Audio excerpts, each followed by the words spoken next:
everything should be good.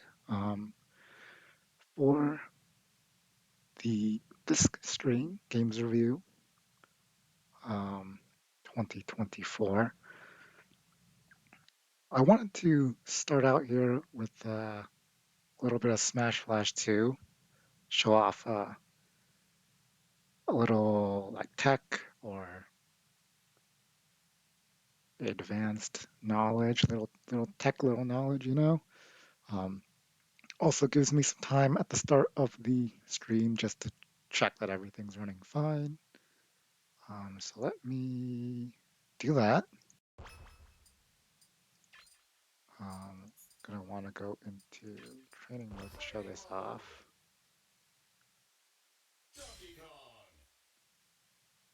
And then so Donkey Kong is the character here that I will be showing an interesting quirk. And the opposing character, I guess Link works fine. And we'll do it on Final Destination. All right. And I thought this would be interesting just because it's like I have played this game for a while and I have the knowledge. And I think, when I watch like Smash Melee, I feel like that knowledge is interesting. So anyway, here we have Donkey Kong and his shield. If you notice anything immediately, but what am I, as I set to action, I just need to be able to hit the special button. I don't know what P2 controls are.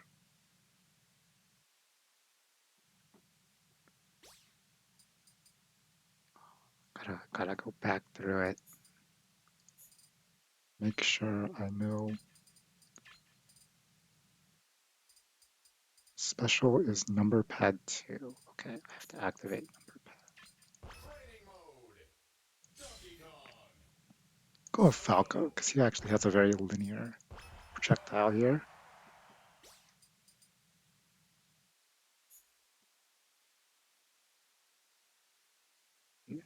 Number lock 2. Alright, it's Donkey Kong's shield here. This game has power shielding. Works very much like how it works in Smash Melee. Um, and that is, I guess when the projectile, when an attack comes out and the shield,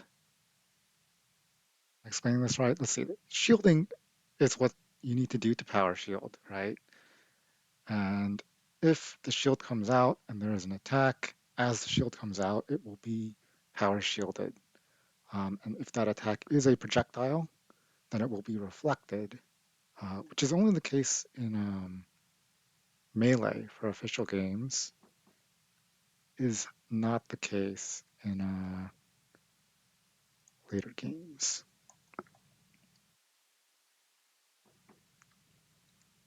Just changing the title.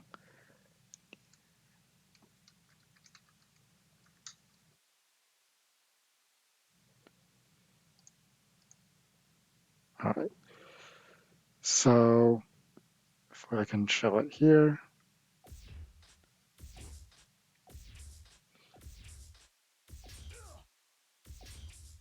you'll see that. And what's interesting about Donkey Kong's shield here is that if you watch the animation, you'll notice that when he shields, he pulls his arms to protect himself. And notably, his, I guess, left arm here, if he's facing the other side, then it becomes his right arm, um, is pretty far in front of him.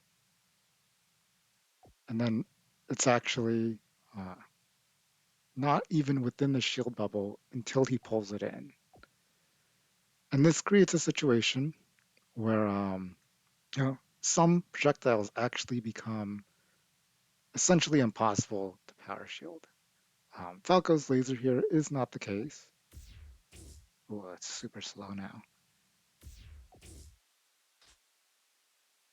You can see the timing is very strict because if I shield too late, it hits the arm as it's being pulled in. If I shield too early, then it's not going to be a power shield. So yeah, interesting thing about Donkey Kong's shield here, where his arm is actually just not covered. However, if you turn the other way, right? When he shields, you'll notice that he basically he doesn't really pull anything in on the other side. And this makes shielding and subsequently power shielding, if I can hit it in 0.25 speed while controlling both characters, much easier. There's a little bit of buffer there,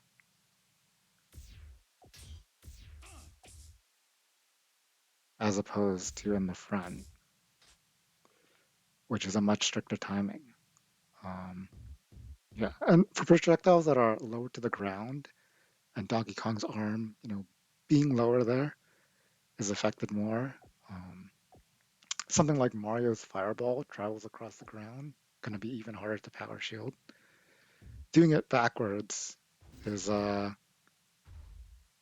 it's one of those interesting quirks of the game with Donkey Kong, where it's beneficial to be facing backwards. And of course, you have the access to the back air, which is his best neutral tool.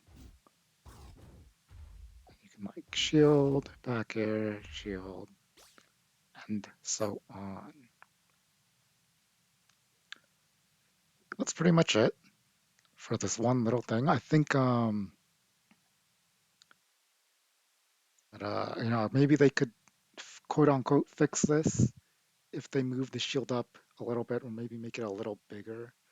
Um, but I actually think that a little quirk like this is what makes the game interesting, and I am personally a fan of it. Much like a lot of other texts, some that have been removed, usually the ones that get removed are much more than just a little shield animation thing. But yeah, I think my stream is all good. Just as I was looking over it while we were doing everything, let me just turn that window capture off, get into 2024 uh, games, game review stream second half. Right, because I did do a mid-year stream where I reviewed the first 30 of the 60 games I completed, and this is going to be the second half. I guess the overview, completing 60 games, definitely not it's not that difficult. I mean, I knew from the beginning in 2023, if I switch to that tab where you can see I started like in the middle of the year and I beat 40 games.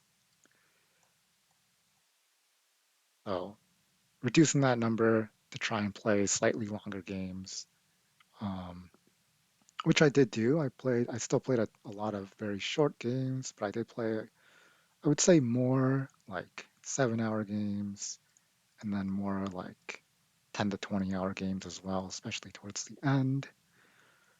Um, and I did try to record the times. I think I mentioned this in the mid-year, how in 2023, I didn't really have this time stuff. I went back and added all of it um, afterwards.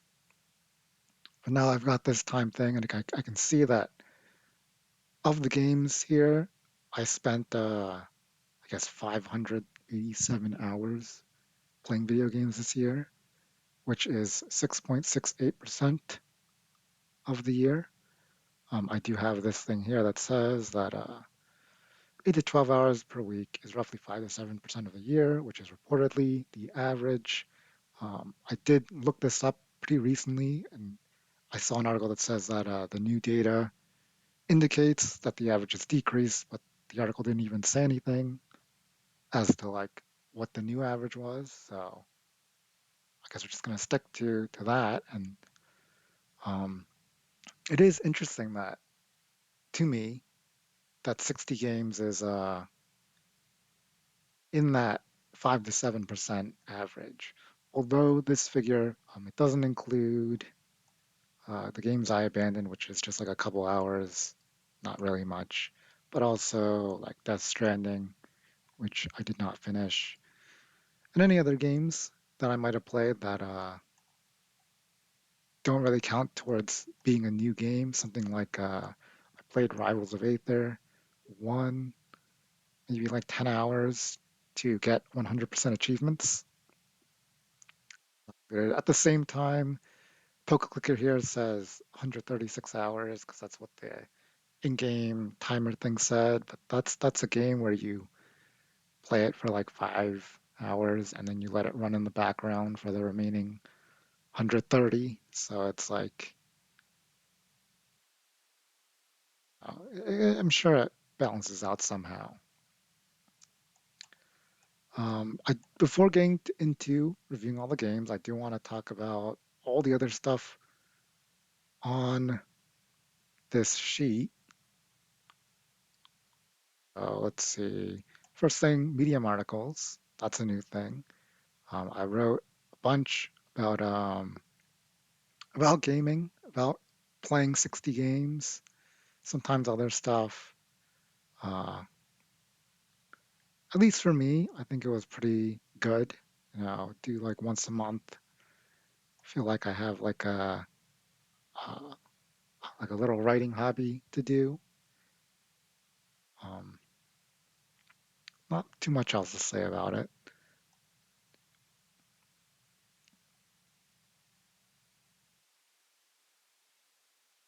The games ranking, I'll talk about that when I'm actually ranking the games. Music list, we'll not be doing the music list within this stream for the second half, right? This being the first half. I have to prepare for that at a later time. But I do have a list for the top. It's going to be 20 songs from the games I played in the second half of 2024. Have here the schedule that I made at the very beginning of the year for the first 6 months. You can see the games crossed out.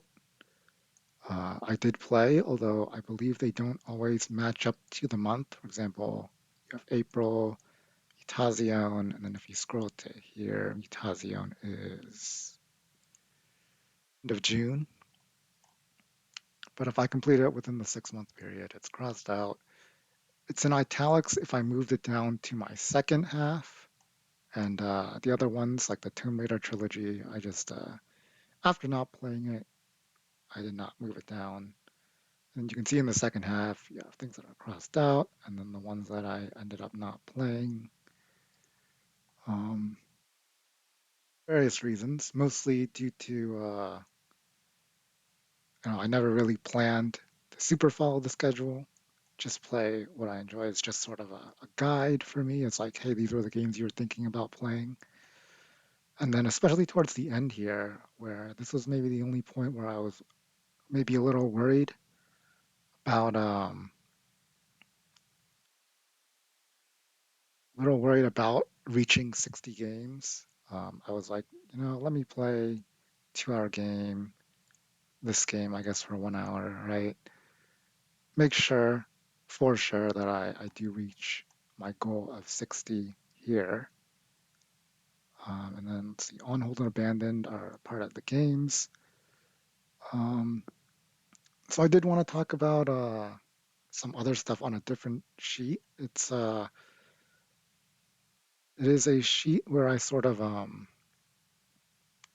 keep how do I say this? This one is publicly shared, this sheet that you're looking at now. But I have another sheet where I kind of just compile all the gaming related stuff, and it's not public. But I had a bunch of interesting things that I thought were interesting. Some of it kind of like stuff that you might see in a Medium article that I would write, but I didn't write it. So I figured, I'll share it all here and get that there. Maybe in the future you'll see a Medium article for it. But here. So what this is I was playing games. I actually should go back to the beginning completed list, right? And it was around, I want to say here, when I completed Severed Steel, and I looked on the Steam page, which because I was playing the game, and I see the creator of the game has an announcement saying my new game, Echo Point Nova, just released. And yeah, I'm like, oh, that's cool.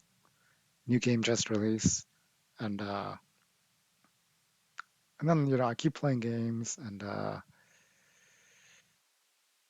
believe I'm trying to remember what came in chronological order, but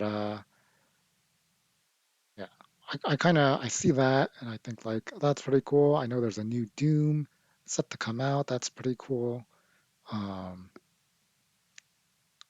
well, I know Cat Quest 2 had Quest 3 released, um, and it's around. And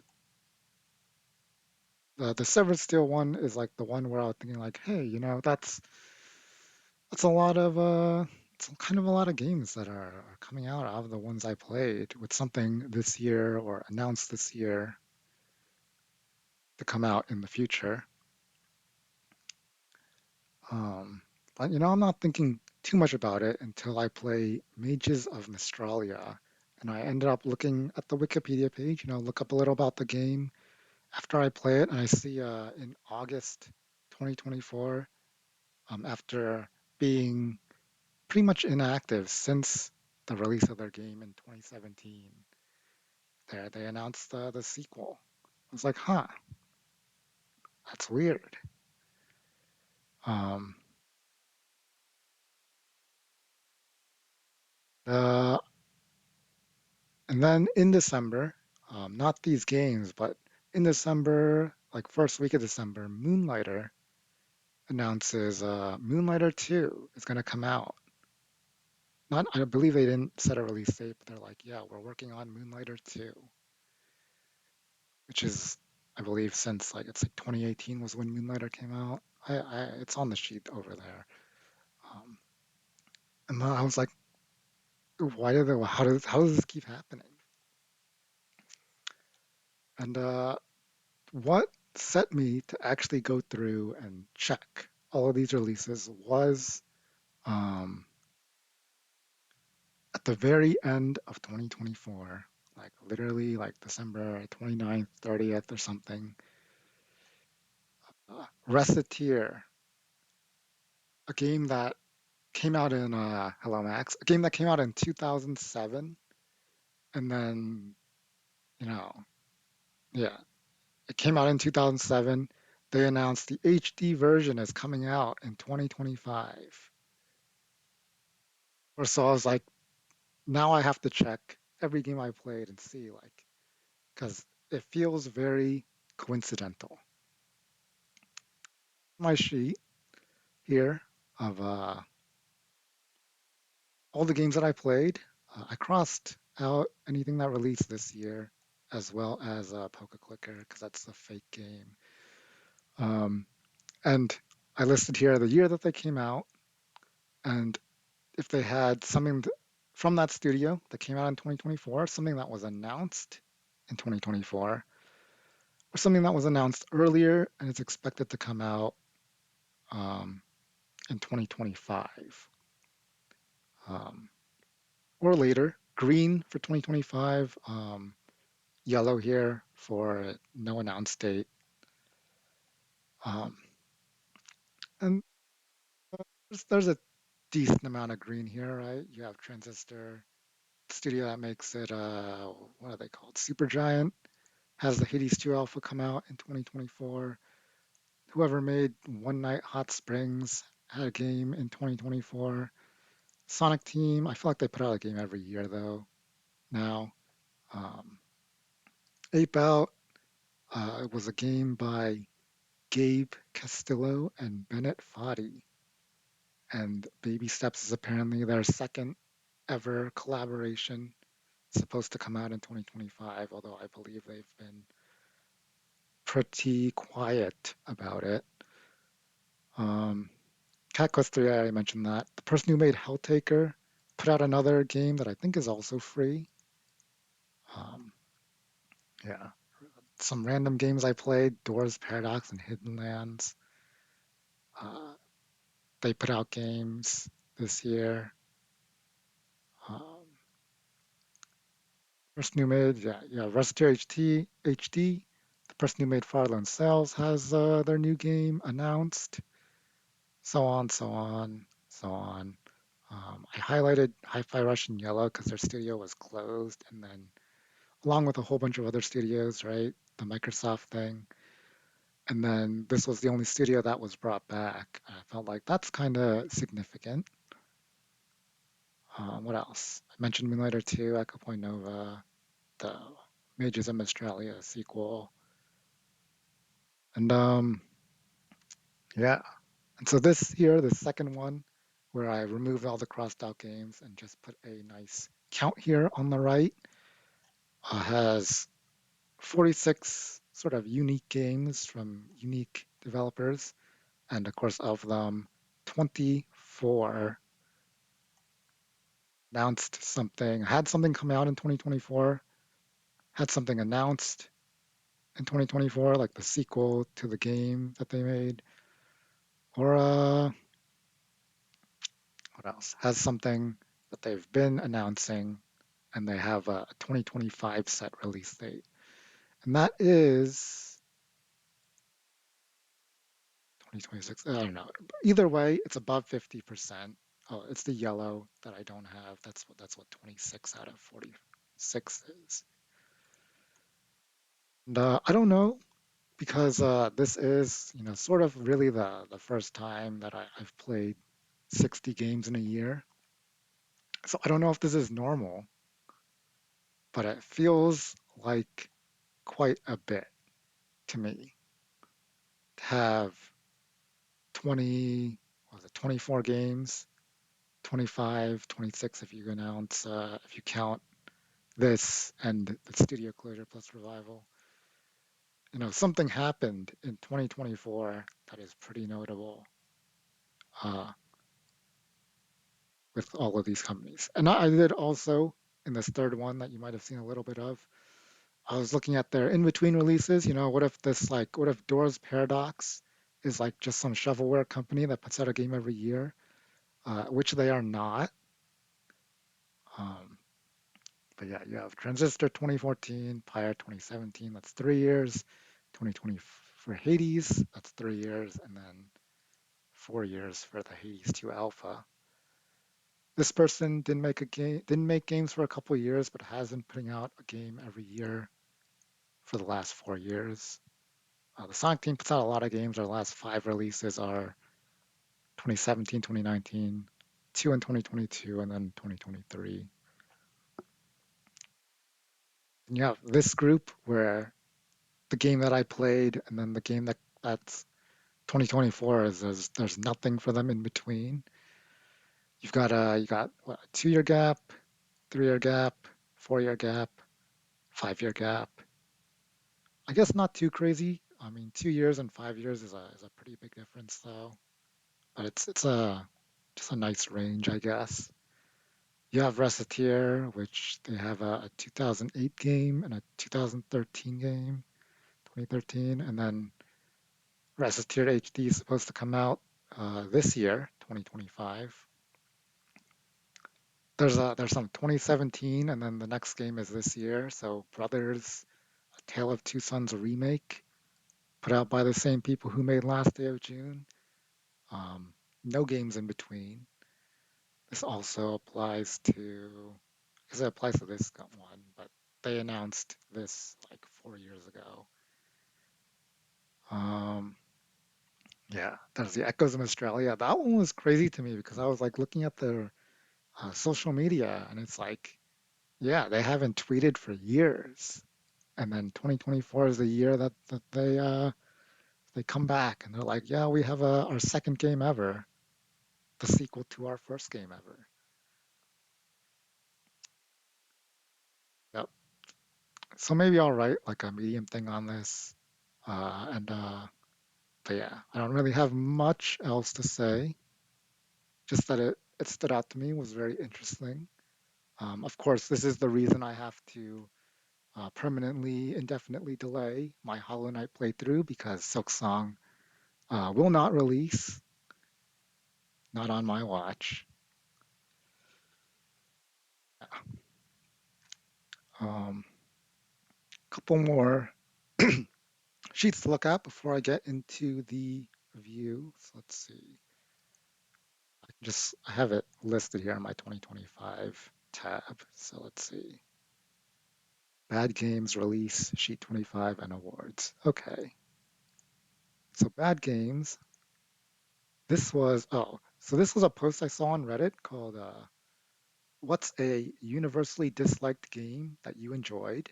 And I went through the whole thing, counted up every time a game was mentioned, and then I have here for the any game mentioned 5 or more times their Metacritic rating. So you can see that. I guess we could point out individual things later, but you can see that the overall average for a universally disliked game is a 70.333. So like a 7 out of 10, 70 out of 100 game is of course what constitutes universally disliked. Um, yeah, Mass Effect Andromeda very popular as a universally disliked game that people enjoyed.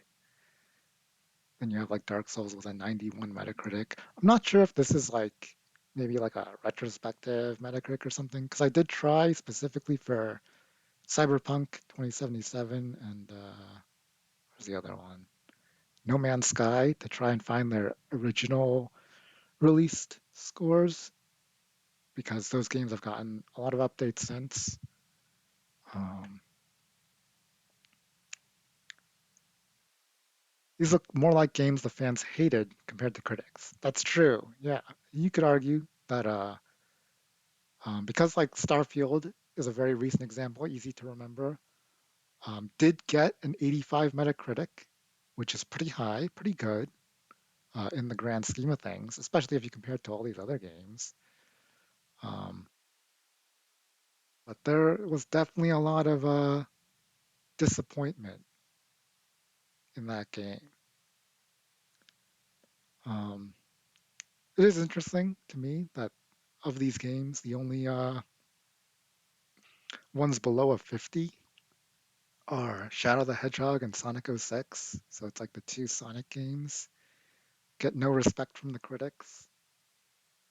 Um, yeah. Of course, once you get down to like games that were mentioned less, Last of Us Part 2, of course, universally disliked, right? Well, Super Paper Mario, yeah, Kingdom Hearts, Chain of Memories, League of Legends, nobody likes that. It's very true. Yeah. 300 people talk about ET on the Atari. I think that's an infamously bad game from what I've heard, but it's like it's not actually like that good. It's just not actually that bad. Or it's like they just expect it to be way more popular for some reason, so it's considered a failure. Um, I think it's the game where they buried copies under cement in Mexico or something like that. Yeah. 2014, the Game Awards Game of the Year, Dragon Age Inquisition is here, mentioned twice. Twice is not a whole lot, but it's interesting that more than one person thinks this game is universally disliked. Yeah, yeah, yeah. And then of course you get to all the games here mentioned one time, and there's like, oh, anyone can have any one opinion.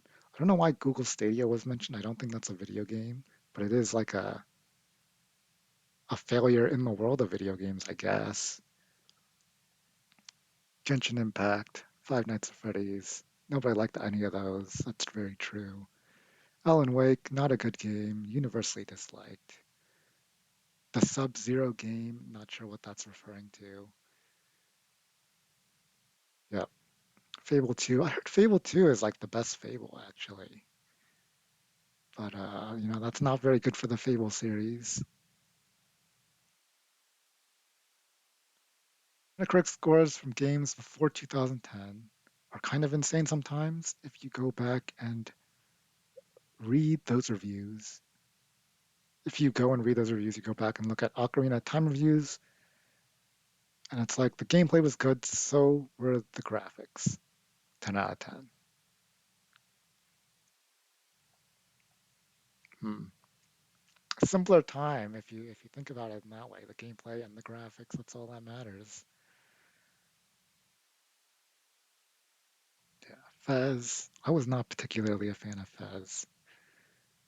Mirror's Edge, Control. They actually mentioned both Remedy games, huh? Both mainly main well-received ones. I guess in comparison to Alan Wake 2, it's like sure. Um, yeah. Bunch of other games. I don't need to go through every single one. I did leave up this person's entire comment here because I listed a whole bunch of games. Dungeon Siege 3, Sacred 3, Empire Earth 3, Mighty Number 9. I thought this comment here at the bottom was interesting where they say, after listing all these games, I wouldn't count games like Splinter Cell, Conviction, Deus Ex Invisible War, or Dragon Age 2 as universally hated. So it means that they were thinking about what universally hated means when they listed all of these other games. That, to be honest, I don't think I've ever heard of any of these except for Mighty Number 9, which people did not like, but very interesting. Yep, maybe a Medium article for the future. Next tab here, release 2024. I tried to keep track of all the major releases in 2024, um, from Black Myth Wukong to Concord and so on. I kind of tried to try and judge as to which ones were doing well, average, and not very well. Um, Kind of hard to tell. I'm pretty sure Zenless Zone Zero is one of those gacha games that is actually doing great. Um, but who knows? And I didn't really update it that much, especially towards the end. Um, that's much that. And then I have down here trying to predict the game of the year. Um, so I list all the major candidates to my understanding, and then I have, if I scroll here, so you have a August 1st list where, and when I say August 1st, it's like ending August 1st. So I update it throughout until August 1st, and then I move on to the next one. Where I was like, I think Final Fantasy VII Rebirth has a 100% chance of being nominated. At the time, I was like, Helldivers 95, maybe Dragon's Dogma. I was expecting 6 nominations, which there were. So you can see the top 6 here. Elden Ring is 50% because it's like if they allow DLCs, it'll be in, but if not, then it won't be. Not super high, was not super high on the indie games. And then you have a bunch of games that I think were not really going to be nominated. And then of course I have some percentages designated to games that did not come out yet. And then there was a bunch of games I found out were releasing midway through. I sort of just tacked them on at the end. Then you got 9-1. I move Helldivers up to 100. Black Myth Wukong seems to do well. I put it at 80. I moved Dragon's Dogma down. Now that there's other games that are really competitive, I think at the time I was thinking like, I don't know if these games are really competitive in terms of Game of the Year stuff, but yeah, not much else to say. Every unreleased game kind of decreases as the field of games that exist gets more competitive, in my opinion. Um, I believe Star Wars Outlaws, like 9-1, I believe it like was out for like 2 days or something. So I was just like, yeah, I'll just move it up into the it released and not change the percentage. Um, Indie games are tricky because they always include one in the game of the year category, but it's which one will it be? Yeah, I thought there wouldn't be any just straight up, but yeah. Avowed gets delayed, and Metaphor is the only game coming out that seems like it's going to be big, and that continues into the next month um, as I decrease everything else. Move Balatro down to 5% and Animal Well. The two indie games, which I think are like, if they were to get nominated, it would be one of the two, slightly favoring Balatro because that's why it's higher on the list. Um, and on 10-1, I give 100% to so Rebirth, Helldivers, Wukong, and Astrobot. Like they're gonna get nominated. Uh, is my opinion in October, or I guess throughout September, right? Because it's the last day. Um, and then I guess like a Dragon, Infinite Wealth has the sixth spot here. Then you have November, where I actually move some things down. Notably, Helldivers all the way down to 75. Let me make sure that's on screen. Metaphor releases, I put it at 85. Wukong, I have at 85. I'm not super confident in it anymore. Um, what else? I moved Balatro back up a little bit, but not Animal Well. Um, yeah, I guess the top six is this still. And then the other games down here are still to release. I'm thinking they're like, there's not enough time for these games to be nominated at this point. And then 12-1, I believe the nominations were actually announced like November 20 something. So I actually stopped updating this in the middle. I didn't get to finalize my picks, but it was the same six from here. I did move Balatro back down. Um, and yeah, pretty much that. And the ultimate nominations, of course, you kind of see here, was Rebirth, Astrobot, Wukong, ReFantasia, Elden Ring DLC, and then instead of Helldivers, Balatro was the actual nomination. It's pretty interesting. Um, it's pretty close. I do think I was not super in touch with the mobile release of Balatro, which I think significantly boosted its standing to get nominated. Now that I look at this, it's kind of weird that they picked Silent Hill over Helldivers. That was unexpected. Yeah. I don't know why I wasn't super high on Silent Hill. Like looking back, I feel like I probably should have had it a little higher. But yeah. I know Helldivers had like it was like super huge in like February, right? When did it come out? It came out in February, right? Or in January? Came out in February. Um, it was super huge in February, March. I was no on r/all of Reddit, and it would be on there every day. Like that's how big Helldivers was, at least on Reddit, which is of course just one form of social media. Um, and I know that they had some downward trends. They had like they're trying to require an account, and they got a lot of backlash for that. And then like some of the updates were not good. Uh, so maybe that's what got it in the end.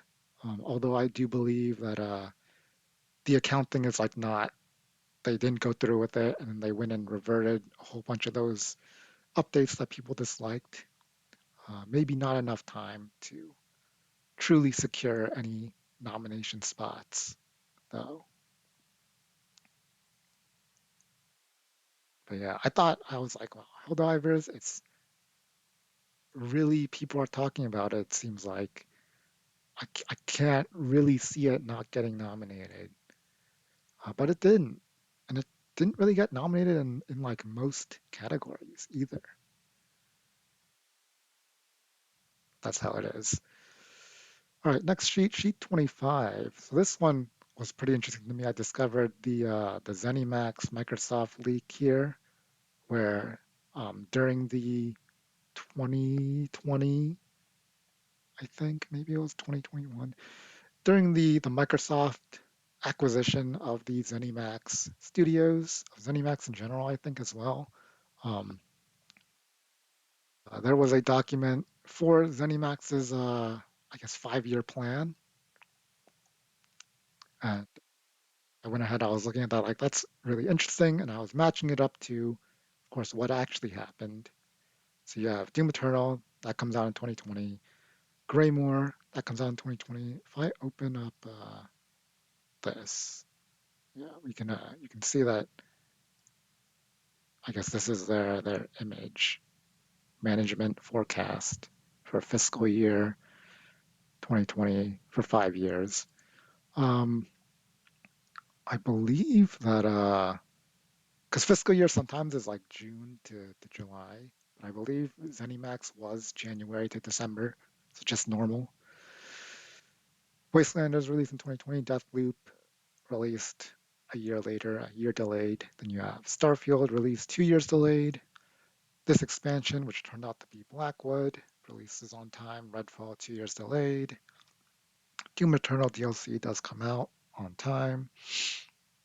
Ghostwire Tokyo releases slightly delayed, but like not a whole lot, right? March 2022 for a 2021 plan. Fallout Worlds releases on time, 76. Then Project Hibiki, which of course turns out to be Hi-Fi Rush, is also 2 years delayed, but very beginning, so it's could be 1 year and 1 month.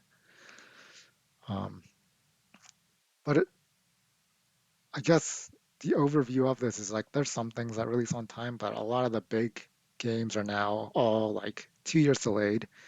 And this continues into 2022, where the Indiana Jones game did come out in December 2024, was very well received, uh, as was Hi-Fi Rush, but not Redfall. Ghostfire Tokyo, I feel like people didn't really talk about. There's an Oblivion remaster listed in that image.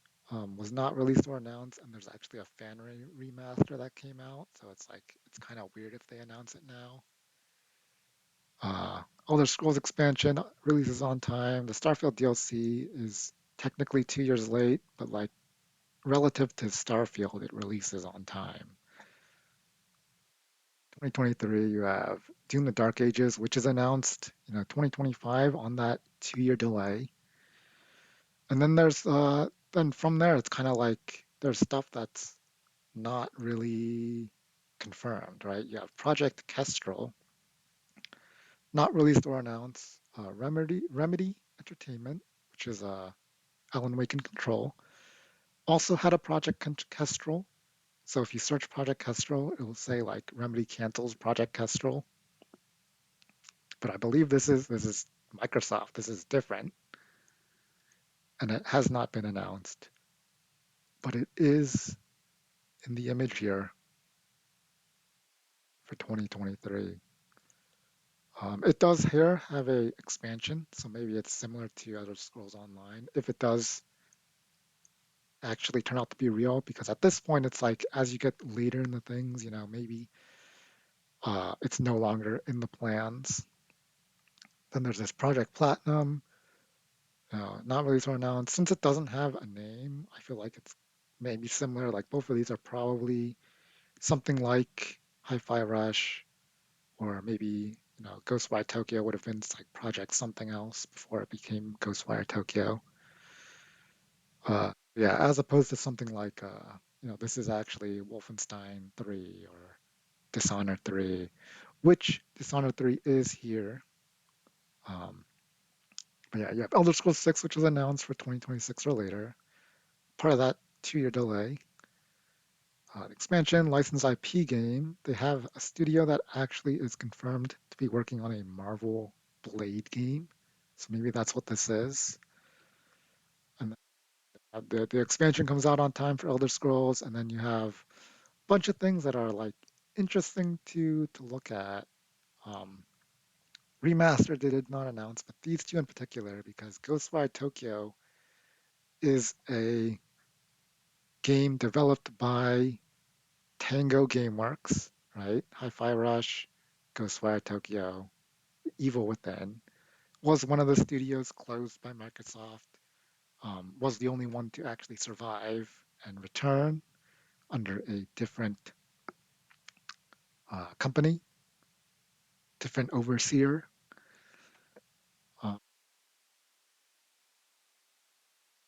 Uh, yeah, interesting that Ghostwire Tokyo was here. Maybe there's maybe because this was made like 2020, 2019.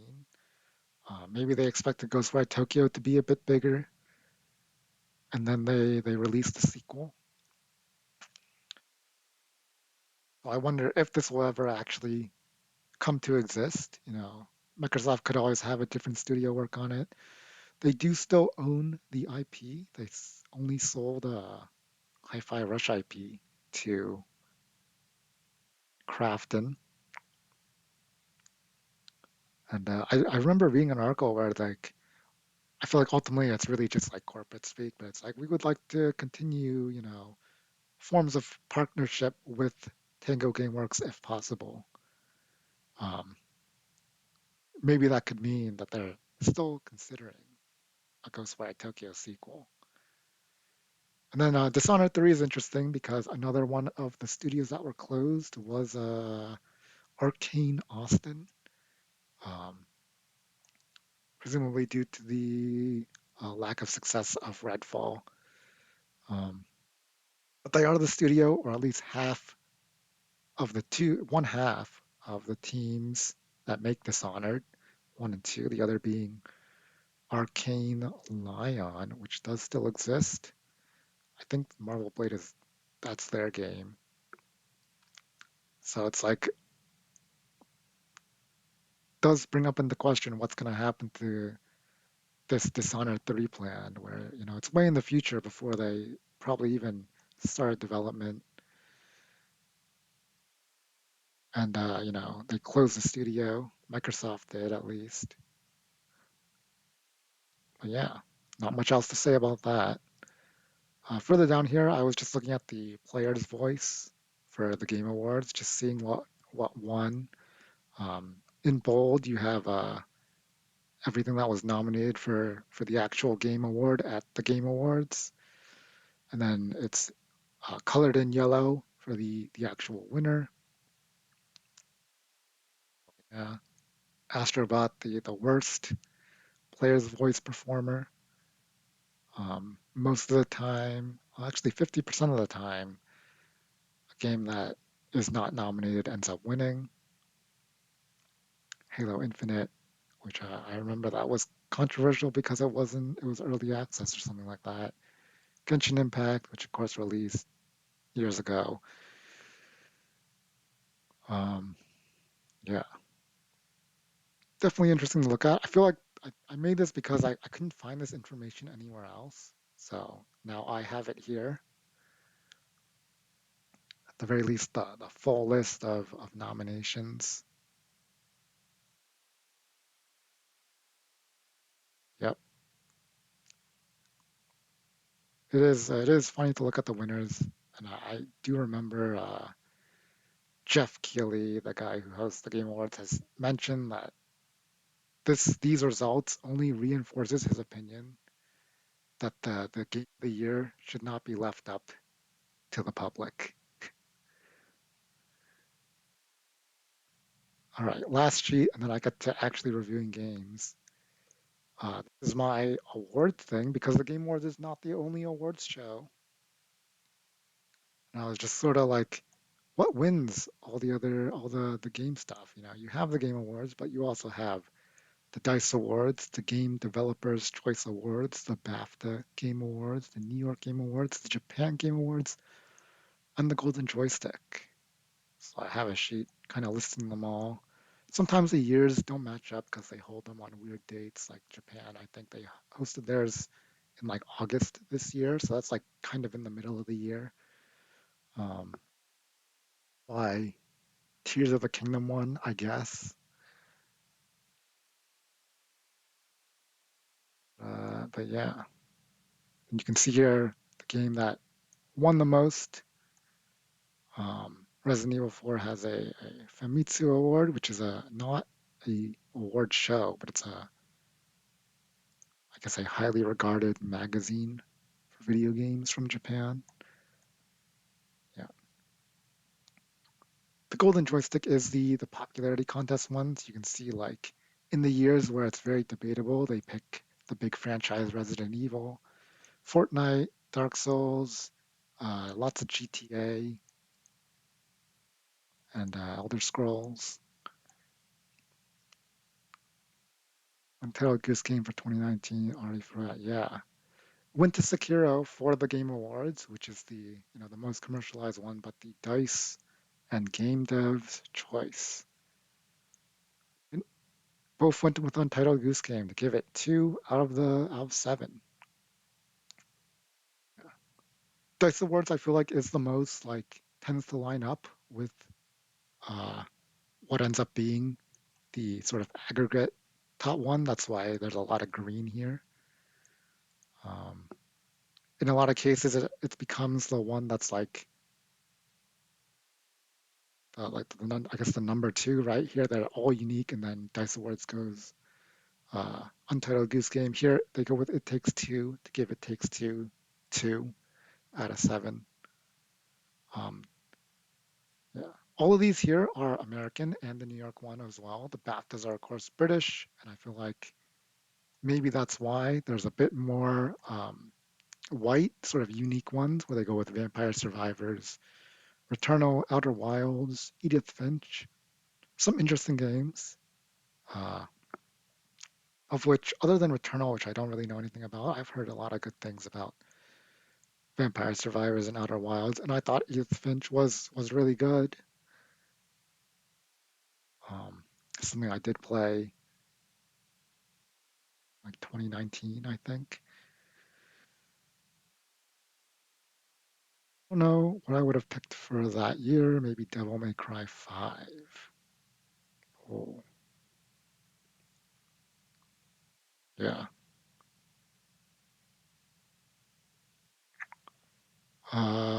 New York, pretty similar to the other American awards, I would say. And then Japan is like barely lines up. And that's mostly because I'd say, especially early on, um, since they do have a requirement, the game has to release in Japan. And I was like, have any of these games actually released in Japan? I don't actually like know. Like maybe years later they get a Japan translation or something, but like I kind of like I don't actually think about that. It's like these games only come out in the U.S. and like the UK because they speak English. I feel like nowadays they probably come out everywhere. Um, hard to say. Japan also does have cultural differences. They're big fans of Monster Hunter, which of course wins a lot for them. And yeah, US journalists usually don't pick Japanese games, and that is true. I believe the opposite is also true, where I believe all of these are Japanese games for Japan. Um, yeah, pretty interesting. Gravity Days. I learned about this game because of making this, and I'm very interested in it. Gravity Days, also known as Gravity Rush. But yeah, no game has ever won 7 out of 7. The closest were Breath of the Wild, except the British don't like it. Elden Ring, except the British don't like it. And then Baldur's Gate 3, not a Japanese game. So they gotta go with Monster Hunter. All right, that's enough of that. it's time to review those 30 games that I played. This sheet. Yep. Here's that first half, and I've got the second half here. Let me open up my notes for these games because obviously I'm not going to remember every single thing. Got a little note. I remember Gravity Rush being good. A lot of people said that's the best game on the Vita back in the day. Yep. I would definitely like to find out for myself in the near future. Probably not this year, just because I mean, at the end of the stream, I'll go over my remaining backlog. It is still very large, but yeah. Let me get into it, to reviewing games here. All right, Absolute Drift. What did I have written about this? Because I don't really remember exactly. Let's see. Driving skill game I wasn't good at. I put it on hold last year, but I felt I could push through the main content. Right. So the main content of this game is driving, um, but it's the way that it feels, right? With driving, you have games that are driving games like GTA or whatever, or maybe Need for Speed or Mario Kart, right? Those are simple driving games. This is a game where it's like it wants you to drift, but it also is like if you do it wrong, you're gonna spin out and everything. And it makes it really tough. Makes it yeah, it makes it tough. It makes it a skill game. Otherwise, it's fine. I feel like having a game like this is cool. A nice little skill challenge here.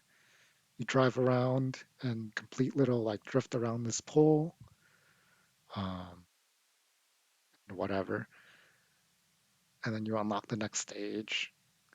Um, and that's pretty much that. There is an ending to this game. I actually remember this now too, because I was playing this during the summer CPU meeting, and Ice kept talking to me like, "Why are you playing Absolute Drift right now, dude?"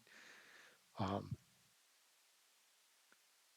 but the ending of this game, of which there's no story, um, maybe there's something at the very beginning, but I don't really remember. It's like you just drive around and do stuff and do driving stuff. You jump gaps, go up the ramp, drift around the pole, drift around the building, lots of drifting. Um, at the end of this game, you go up to like this like Japanese gate, right? It's like the gate like this with the horns, um, and then a Buddha statue appears, and then he kind of just lists the files of the game to you. So he's like cars.txt and whatever, and then that's it, and that's the end. And it's like very very confusing. It's like what kind of ending was that? It doesn't hurt the game, of course, but it was very weird. Overall, pretty normal. Just a driving game with not too much else. It's not easy. Um, and I suppose if you learned it, it could be very cool. I will give it a 2.5. Doom 2 is next. Modern port. I specify modern port because I found out afterward. I didn't know this at the time. Um, the Doom 2 that I played had the ability to look up and down, and that is not in the original Doom. It also had a little jump, and I remember thinking like that's also not in the original game. And I remember thinking that like this jump sucks. Like you literally can't use this jump for anything. And it turns out it's because it's not actually in the game, and you don't even need it for anything. Um, but yeah, specify modern port specifically for that being able to look up and down, which I do feel is like a very good thing to have. Makes it better. I don't know if it really affects the score, but in case it does, I feel like I should mention it. Um, what did I have to say about this? Shooting holds up very well.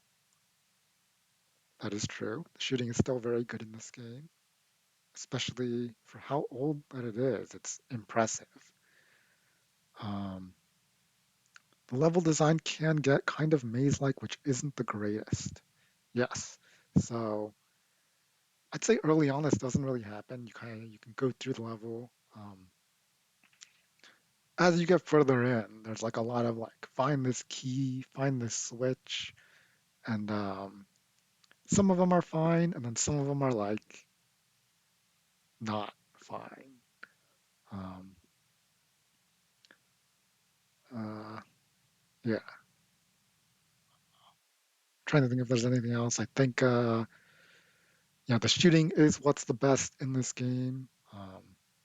So anytime it's like focusing on traversal or platforming, of which, it's like use the shift key to sprint across this edge to another edge, is like not super great. Sometimes it's fine, but yeah, small detriment to the game. No real story. They do have like three separate parts. Um, and in between each, they give you like a little wall of dialogue that it doesn't really matter. It's like you're the guy and you're killing more demons. Is basically the story. Um, what else? What else? I guess I said level design, right? So Maze like also the visuals of the levels. The beginning first section is the sewers, looks like sewers, pretty normal. The end is hell, looks very hell-like. That's fine. Um, the middle section is like city levels, and that does not look like cities at all. Um, but while in terms of like is this actually a city? No, I feel like it has like a sort of a campy aspect to it. A little bit of a charm for an old game with a city that just looks so not like a city that you kind of remember it and look back on it a little fondly. Feel that way a little bit about those the city levels. They weren't good, objectively speaking, in terms of the visuals, but like I feel like the game could kind of get away with it. The final boss also is like a wall. Yeah, I guess it's spoilers if I explain it more. So, but that's also part of that charm. Um, and overall, I will give it a 4. Not perfect. And then I did play Team 64, and we'll get to that. 3 out of 10. And we'll talk about 3 out of 10 season 2 right afterward because it's like the same thing. Um, sort of episodic comedy, kind of like Walking Dead, but instead of like zombies and dying, it's about game development and like a lot of like I guess gaming related humor. Um, how can I explain that? There's an episode where they go like, "We're gonna make the game a battle royale game to make it popular." That sort of humor in relation to gaming and developing games. Um, yeah, I think that's pretty much it. My note here says like watching a TV comedy, and then in parentheses, The Office, Parks and Rec, because you are in like a game dev studio, right? It's like a little office, and then yeah, it's pretty good. Free on the Epic Game Store, I believe. Not sure how this game made any money that way. I guess Epic just paid them. Give it a 3, both of them. Slightly above average, was an enjoyable play. I'll move on to Cat Quest 2. So I did play Cat Quest. 1 at the beginning of the year, and I feel like Cat Quest 2 is more of the same. The big mechanic change is that you can have two players in the game, or if you play solo again, you can switch between two characters. You have the cat from the original game. Maybe not from the original game, maybe it's like a different cat, but it looks the same. And you have a dog, which is the new character. Um, yep. And you can load out the dog with different items, right? This is a game where you play like an anthropomorphic cat with a sword or like a staff with magic. Um, Now you can have a dog, and you can switch them out. And the partner, uh, how do I put this? They're both on the screen. You can switch between them. The one you're not playing is controlled by an AI, and they do not take damage, so it does make the game a bit easier in that aspect. Otherwise, I feel like it's pretty similar to Cat Quest One, which I did give a 2.5. I felt like it's like a nice average game. The studio did announce like they want to release a whole bunch of Cat Quests. Um, does make this feel, maybe a bit like shovelware, but it's not bad. So there you go. All right, 2XKO Alpha. Of course, I didn't get to play this for very long because they had like a week long test. Maybe it was a little longer than that, but they only sent me an email like halfway through, so I got to play it for like 3 or 4 days, as opposed to the whole week. But that is fine. I think this alpha is very promising. Um, I do have a Medium article that I talk a lot about it. I did enjoy playing it. I do think that the fighting is fine. I feel like sometimes the effects gets a little much. I would like to turn them down, but visually, it looks very nice. Very easy to get into matches. It's the lobby system is very well implemented. Um, Yeah. I don't really know how to explain it. I know like there are other games with this lobby system. I was looking at other stuff. I saw like Grand Blue has a lobby system that looks kind of similar, um, but there are some small differences. Like the 2XK lobby was much more compact, which I think was better. Um, yeah, looking forward to when this game actually comes out. I am worried, maybe a little apprehensive about monetization in this game because it probably will have it. The alpha test had a battle pass, and I believe that there's going to be some sort of thing to unlock characters. And there is definitely a cosmetic store in this game. So, definitely something to keep wary of, especially after playing Multiversus. But it's promising overall, and I did enjoy the gameplay, and I will give it a 3 out of 5. Dark Deity. All right. Dark Deity is, what do I have written here? GBA Fire Emblem, right? This game looks a lot like the Game Boy era of Fire Emblem.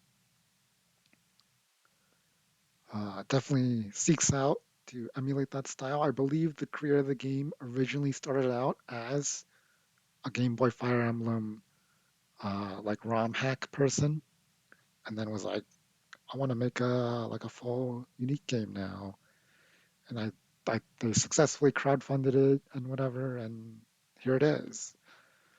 Um, it did get, I did read, old forums with a solid amount of backlash towards the game. in particular with the level design. And I also consider the level design to be a mixed bag. Does have some very cool ideas. I actually have a sheet somewhere. I won't go to it because I don't remember where I have it, but it's like rating all the levels. There's a dragon level. It's absolutely terrible.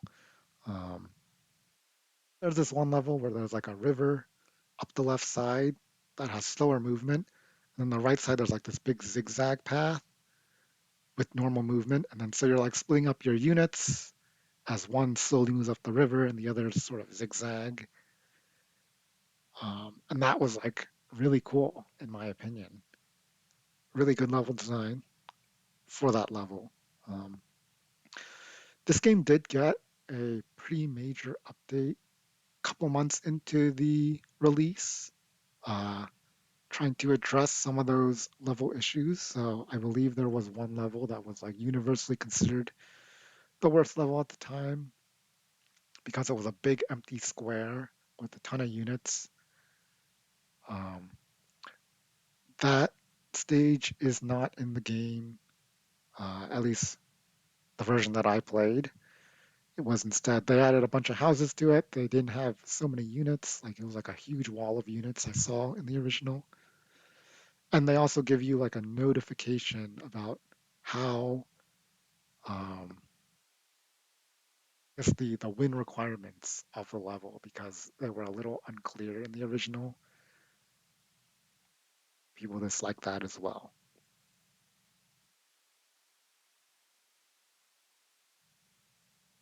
What else? So that's gameplay. Otherwise, well, that's levels, right? Gameplay, GBA Fire Emblem.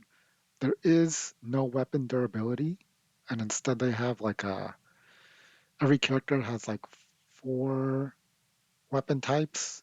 It's like a power weapon. So there's red power, green accuracy, yellow is something, and then blue is something else. I think blue is crit, higher crit rate.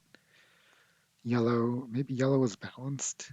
Maybe yellow was speed and green was like a balance. Don't really remember, but that's what it is. And you can upgrade those weapons. Um, and then yeah, they don't break or anything like in Fire Emblem.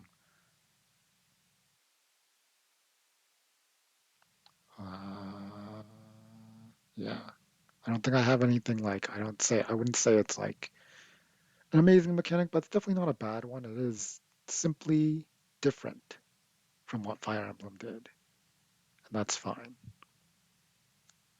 Um, the story of this game is a little bloated because they have 30 unique characters, which is like what Fire Emblems do. But unlike Fire Emblem, which kind of just treats a lot of the characters like nothing, um, in a lot of cases, um, this game really tries to make an effort to have every character participate in the story. And some of them are really like kind of nothing characters in the story anyway. Oh, hold on.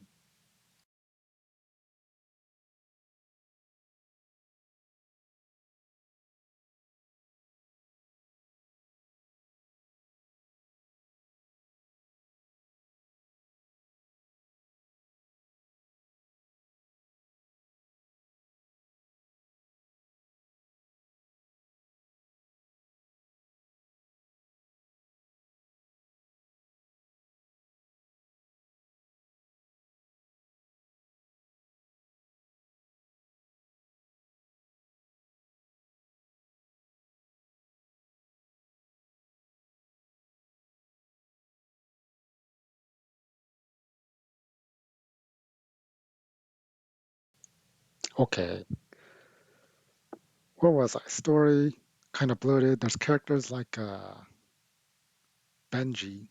He's kind of like not important to the story at all, but he's funny. But like, yeah, gets a little bloated. And I believe the creator who is working on Dark Deity 2, um, has stated like, yeah, next in the next game we're gonna focus on less, not so many characters, have a focus on just a smaller group, try and write a better story, which is good. I think that's a good takeaway to try and improve in the future game.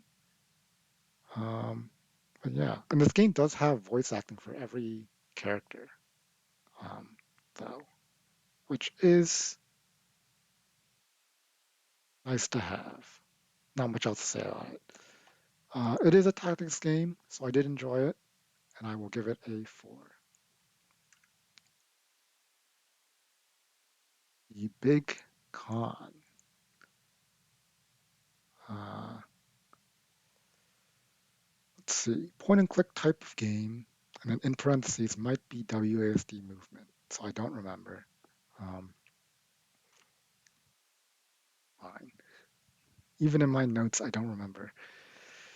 Uh, this game, I remember you're stealing money from people with the goal of getting enough money to pay off a debt that would force the closure of the video rental store that you own, or that your parents own and you work at. And obviously, video rental stores are like, it's like a not a very modern thing. This is a game that kind of bases itself on like older times, a bit of a nostalgic feel to it. Um, yeah, not much else to say. Pretty okay story. Some interesting stuff here and there.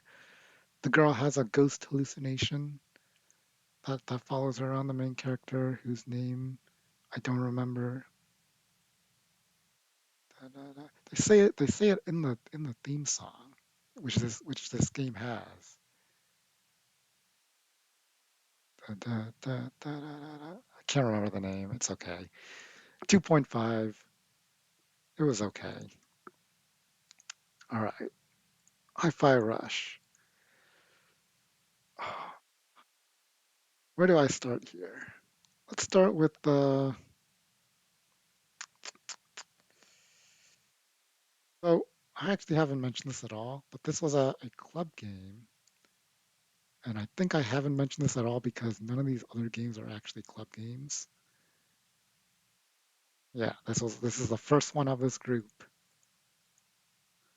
Um, so of course I get to hear, a little Discord call after playing it of like opinions on the game, learn a bit more than maybe I would have just looking up stuff myself. Um, I enjoyed this game a lot. I think, let me think of this. Where do I want to start? So there's gameplay, the levels and the design, visuals, and then story. We'll do that. So gameplay, this game is pretty easy. I was recommended to play it on hard, as opposed to like normal, which I pick for everything else, except for a game later on, which I'll talk about. Um,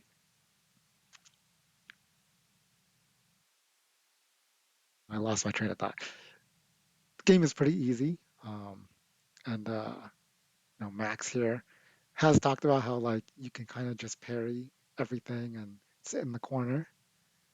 And I was thinking about that even before Max said it, not parrying in the corner specifically, but like a lot of this game is very beatable with the light attack. You just tap it to the beat and like that'll get through a lot of the enemies. And I was thinking like,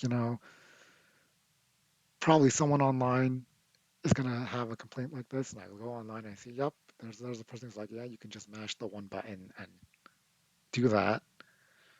Um, but I feel like that is a player issue, and it's not completely not a game issue, but it's less of a game issue to me. Um, because after I beat this game, I went and I bought every combo in the store and I tried out every combo. And I was like, if you wanted to, you could kind of go crazy with all those combos and everything. And I feel like the game gives you the option, the options, plural, to do all this stuff, and it's like on the player to actually use them.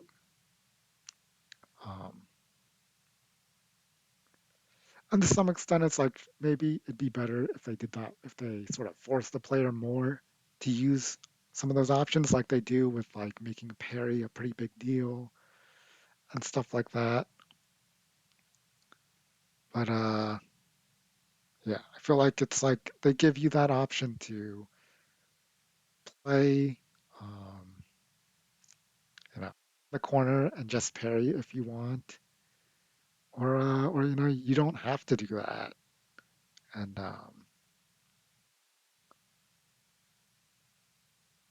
yeah, trying to think of how to summarize it. Maybe in terms of like a platform fighter, like yeah, you could probably camp ledge in melee for the whole game, right? Because you refresh invincibility, and that is partially the fault of the game, but it's also on you as a player for choosing to do that. And I think the gameplay gives you a ton of options, and it's fun.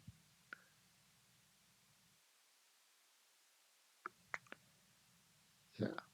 So that's gameplay. Level design. The levels are a little long. They're like an hour long. Um, but that's probably the only complaint I have about the levels. Yeah, visually they look really nice. The music as you're playing them is great. The game, of course, is a rhythm game, so the music, if the music ends up not being your genre, I could definitely see the game not being um, for you. But yeah, I think no real complaints about the levels. You know, they look nice, they play nice. Sometimes they feel a little long, and I feel like I'm playing a little longer than I want to in a like a single sitting. But it's not egregious. So that is fine. And then the story, uh, pretty normal, I would say. Um, there's a lot of this story where I kind of feel like it's sort of going through, um, I guess the motions, going through the motions. It's like, hey, this is a classic story of like some kid who who's stupid and doesn't understand, and then slowly he kind of grows up a little bit and becomes a hero. Um, and yeah, it is a very common story, and that makes it, I guess, maybe to me more accepting that there might be aspects of it that they gloss over um, as they tell the story. And overall, I would say it was a good story. There are definitely things where I'm like, I think it would have been better if they did something like this or something like that. Uh, I definitely don't particularly like how the main conflict is resolved. Like the epilogue is good, but how the conflict is resolved, without spoiling, I think I definitely think could have been done a little better. But the way they do it is ultimately fine. And honestly, the biggest things I remember about the end of the game is where they make jokes about how like it'd be a shame if this part got cut because we ran out of budget. It's like they make that sorts of jokes. So I'm like, maybe that's just what happened. And That's not like I forgive the game for that, but maybe that makes it more okay. Yeah. Is there anything else I want to talk about specifically? Maybe some specific fight? I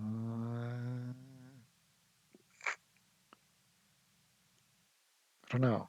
I do like the boss fights of this game. A lot of them are really good. Some of them are like whatever, right? Like the giant werewolf dude. Who cares? They could have developed that character a bit more for sure. Um, Everyone else is pretty good.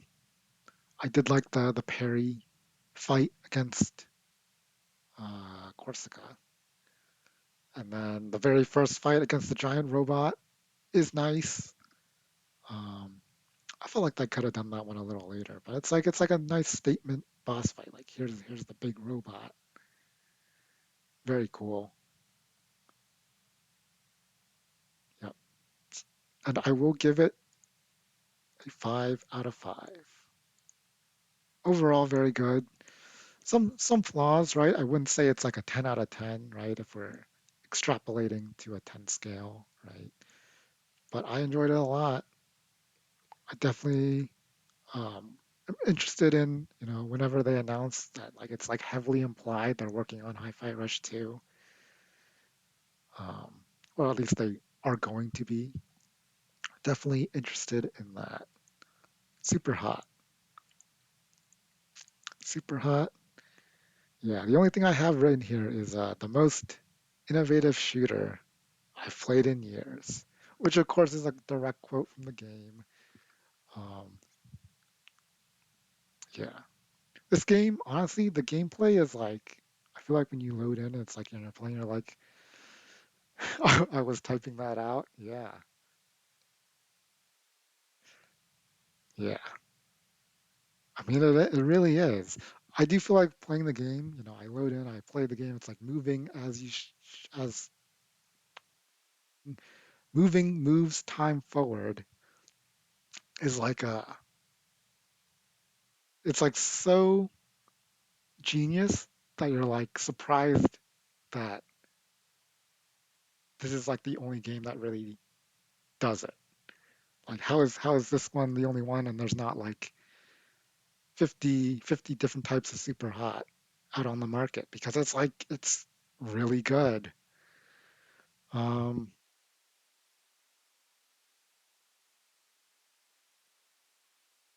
so I'm trying to say about the gameplay. Yeah, really good. I did originally try this on my laptop and the time thing was like weird though. So where like it would move when I was turning and that made I got up to the bathroom level. And then I was like, let me download it on my PC and see how it works with a mouse instead of a trackpad. And the mouse makes it way easier because the time does not really move forward when you're turning. That's kind of a big deal. Oh, best viewers? What is A at Jgig Chitlick? Nice. How do I ban this person? Ban. Very nice. Always good to see. There's a way to get free viewers from some shady shite site somewhere out there. The more things change, at least that stays the same, right? At least we have that.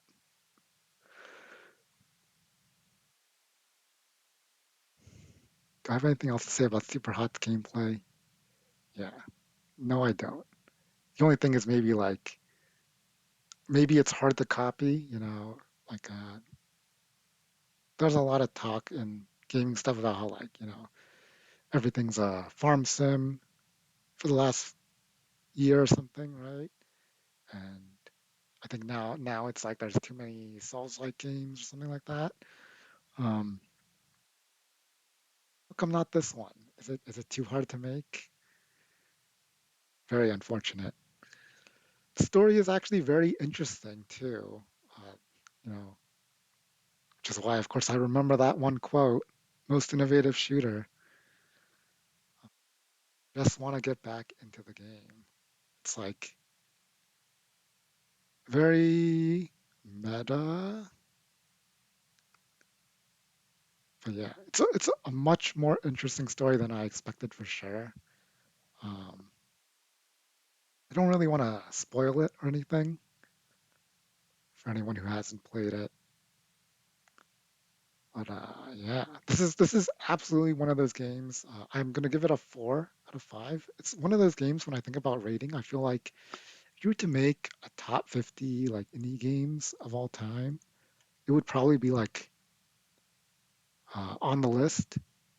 Like, how do I want to word this? If you made a top 100 indie games of all time, it could make the list, maybe like 80 something, 70 something, who knows? But if you reduce that list to top 50, I feel like it would still make the list because of how standout it is.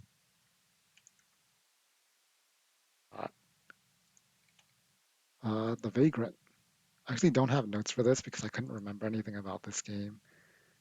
Very unfortunate. What do I remember, though? I do remember what this game looks like. I do remember buying this game, actually. I bought this game in like 2018, 2019. It was on sale for 99 cents. And I saw it, I'm like, this is a, it had a picture of a like a big muscular woman in a bikini, um, but with like a sword and stuff. And I was like, it doesn't look like like a game. But then I watched the trailer and I think, looks enjoyable and it's 99 cents, I'll buy it. And then I didn't play it, but I'm playing it. I played it this year, and yeah, I believe it was created as a sort of homage to Vanillaware games, um, which I've heard about recently as like, it's considered a very underrated studio, although they have like very niche kinds of games. And also like they refuse to release their games on PC, so it's like only like Nintendo Switch or something that it comes out on, or something for some reason, even though they're not Nintendo. Something weird like that. Um, Maybe that contributes to why they're considered underrated. But yeah, this game is an homage to that in terms of the art style, is what I've heard. Um, Other than that, I feel like the game is pretty normal. You play as a character. You have a sword attack. You have a couple different attacks that actually, now that I'm remembering it, make the game pretty interesting. Like a big spin and a dive kick and everything. Big spin. Big spin. When I say big spin, I mean like what's that move that Lloyd uses where he like spins his sword and he pushes himself forward, right? In Tales of Symphonia. It's his side B in Smash Flash 2, which is why I remember it.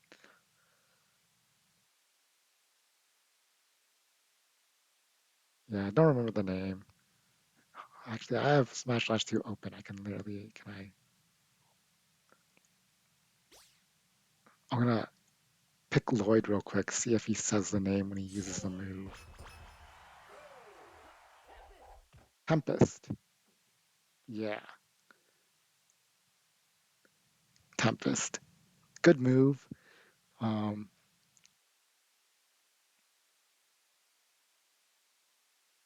I don't know I don't know really know where I'm going with that actually. It's like I just remembered Tempest. I'm remembering things about this game. Story was boring. It's just a bunch of dialogue. There's some like lore stuff that's interesting, like the main character who's the muscular bikini woman is like she's like the daughter of some person, and that's like interesting for a reason I don't remember. I just remember that it was interesting. Um, yeah, and the gameplay is you kind of mash sword attacks, and then you travel around and sort of like it's kind of Metroidvania like. You go room by room. Yeah, it's kind of Metroidvania like that kind of game. The ending was not very good, so that kind of affects my opinion of the overall story, where it was already kind of boring, but like the ending is like not satisfying. Like I wouldn't say it's bad, it's just not satisfying. I give it a 2.5. I feel like I just played it. It wasn't bad, but I just played it. Doom 2, or sorry, Doom 64, classic port, 64. Yeah, had to skip Dooms 3 through 63, of course, for Doom 64. Classic port because this is where I found out that looking up and down is not in the original Dooms, and also the little jump that was completely useless, also not in the original Dooms. Um, yeah, Doom 64 is. I wonder if that vertical looking up and down aspect, which also because like you can already look left and right, so being able to look up and down as well gives you the full um, 8 directions, full like radius of looking, as opposed to like a little like arc sweep. I do wonder how much that affects this, but I feel like overall Doom 64 was not as great in comparison to Doom 2, which I mean they look very similar, so the comparison is gonna exist. I feel like a lot of those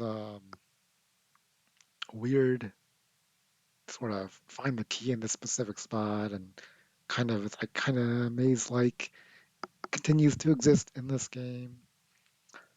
In a lot of ways, it tends to be better, but like it's still like just the concept of this uh, maze aspect is just not super great. Uh, what also changes is I feel like visually this game is less campy, right? I talked about the city levels, which are super weird looking. That's kind of good. This one doesn't really have anything like that, and yeah, and that's sort of it. It doesn't have the same charm to me, but still a great shooting game, as always, as it is with Doom. Um, and yeah, 3 out of 5.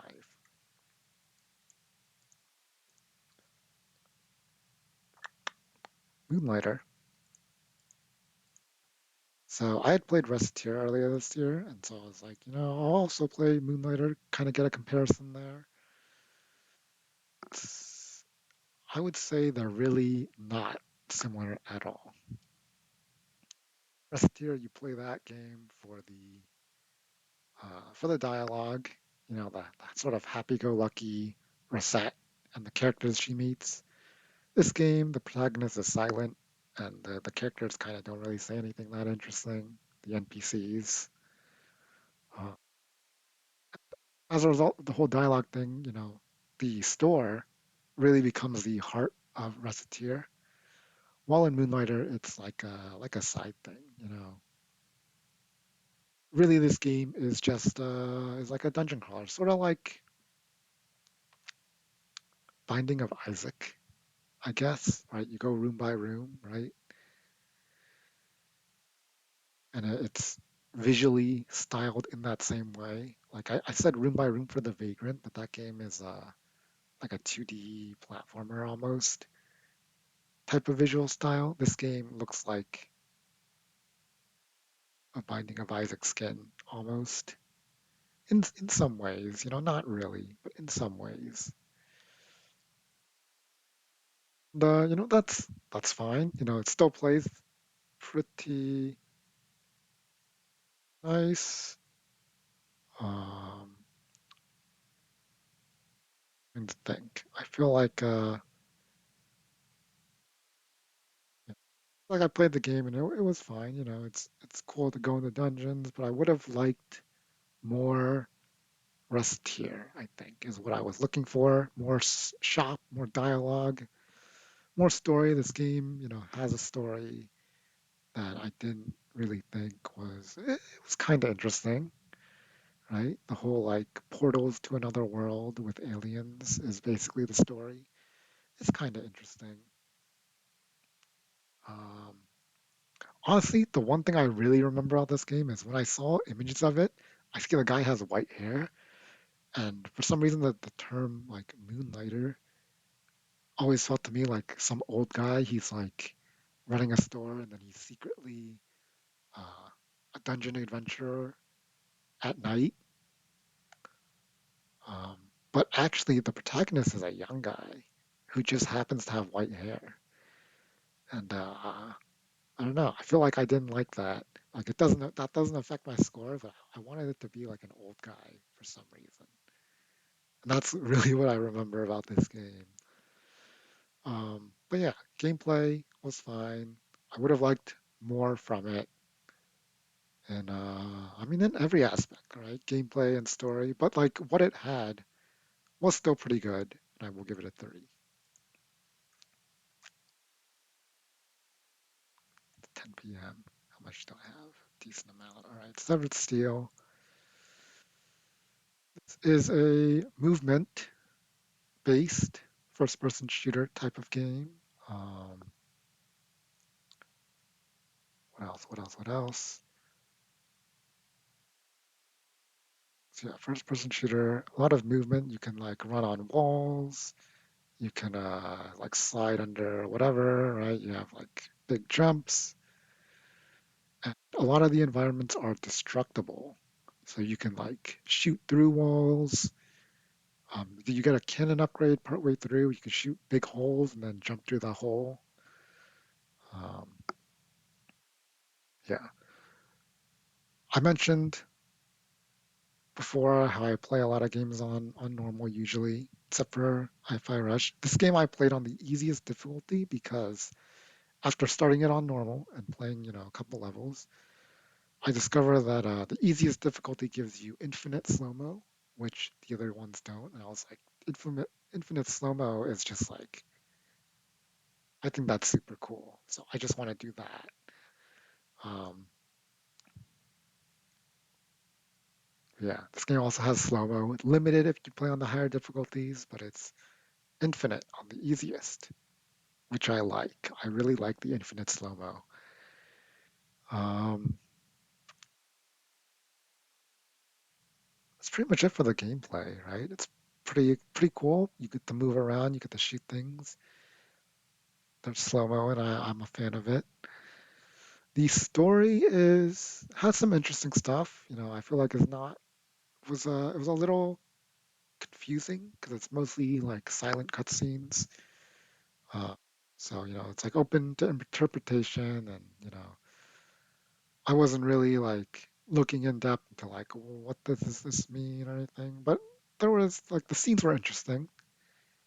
Um, Interesting, just not immediately coherent and understandable.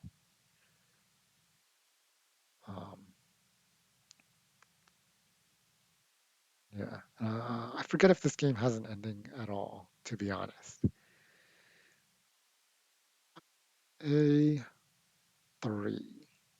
Because if I gave Super Hot a 4, that's where this has got to go, in comparison. Mainframe Defenders. This was a club game. This is the next club game, right? Well, actually, Doom 2 was a club game. I completely forgot. Mainframe Defenders. What do I have here? Roguelike Tactics. Nothing as catching as other tactics since units have no personality and missions are randomly generated from the same six or so types. Right.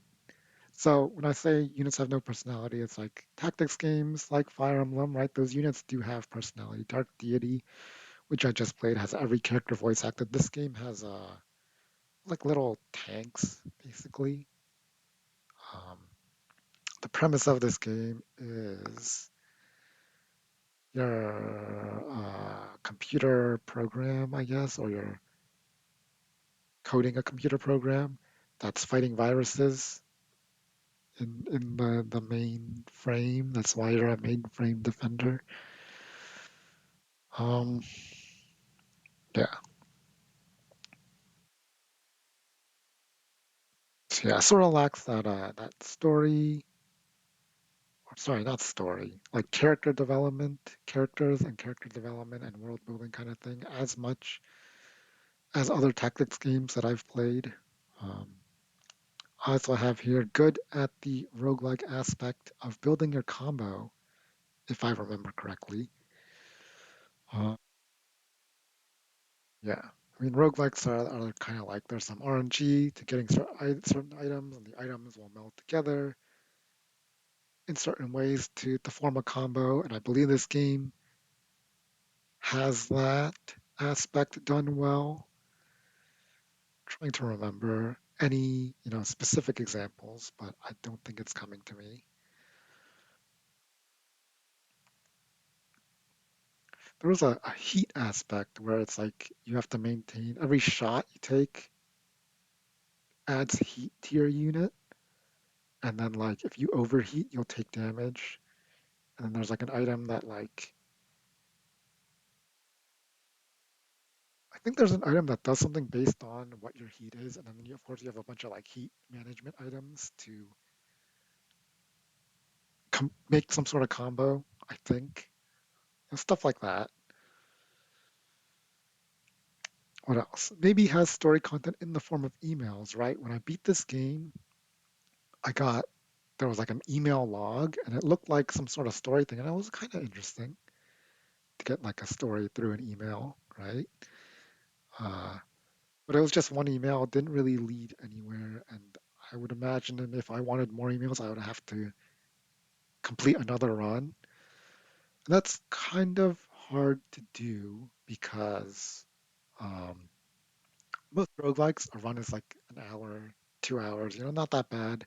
This game being a tactics game, and also it's like turn-based, and the mission count is also like pretty high for the amount you have to do. A completed run is like 6 or 7 hours, maybe 5 hours once you get used to it or something. But it's kind of a big time commitment for a tiny piece of story, and um, and there's not enough mission types to really hold up doing a run. I feel like. So it's mainframe defenders, and I'll give it a 2.5 because I did like the tactics aspect and that one, roguelike thing I thought was done well, even though I don't remember it. I realize I never actually talked about the games that I abandoned. I'll just do that at the end. Rivals of Aether 2 demo, specifying demo because I played it during the free demo week and not the full game.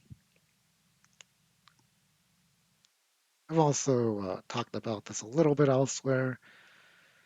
Um, so where can I start? I would like to see this game succeed for sure. I think overall, what this game has in its current state is not what I want.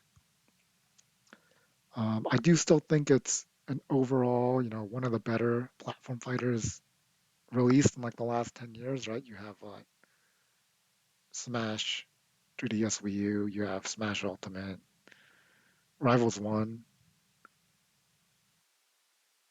maybe Slap City, right? It's like, it's not a whole lot of games that come out that I feel like are really great in terms of gameplay. And Rivals of Aether 2, so Rivals of Aether 2 is up there. Um, that being said, I did not find myself enjoying it, and I did play it a solid amount, um, 17 hours, because I was really trying to see like, is this game really not for me? And I think it's not, at least right now. Um,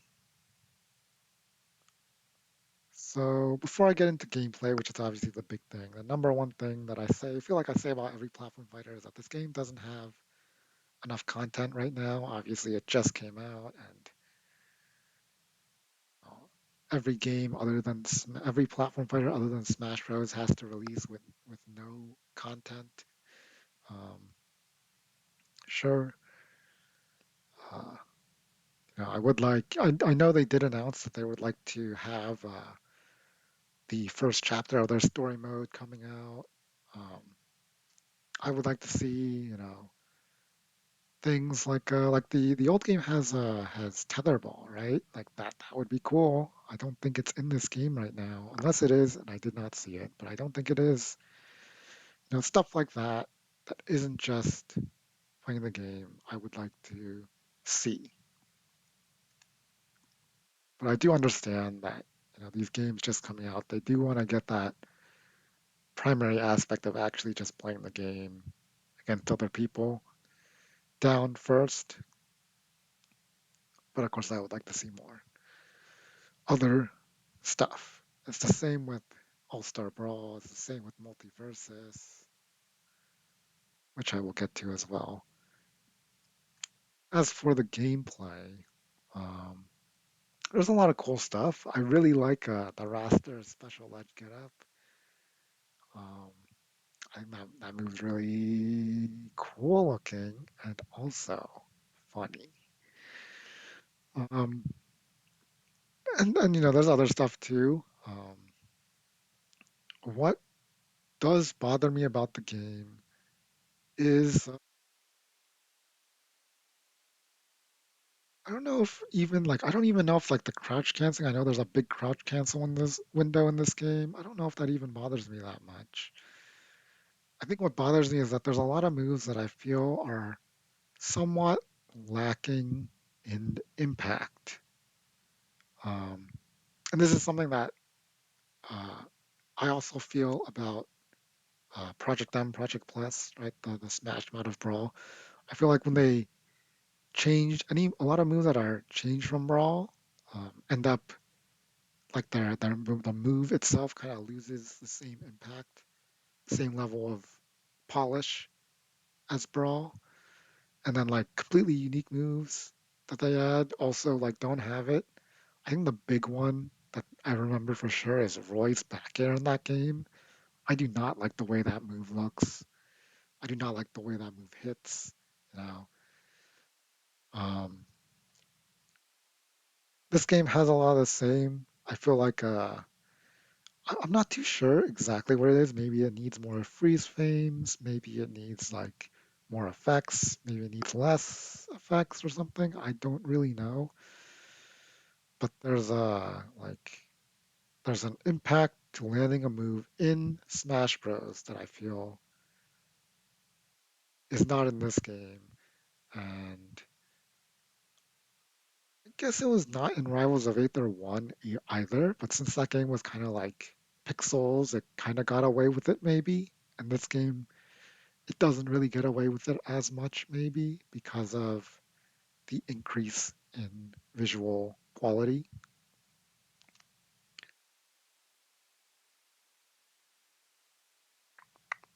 Yep. But yeah, I feel like there's a lot of kill moves that could use a bit more impact. There's a lot of like strong hits that I feel like they aren't actually strong hits. There's a lot of like multi hits, like weak multi hits that I feel like don't do any hit stun almost. I'm not entirely sure why, but that's like why that's happening. Uh, but for me, it is, and I don't enjoy it. What else? What else? I feel like there was one other thing I wanted to say about Rivals 2. Content, there was that gameplay aspect. Um, no, I think that's it actually.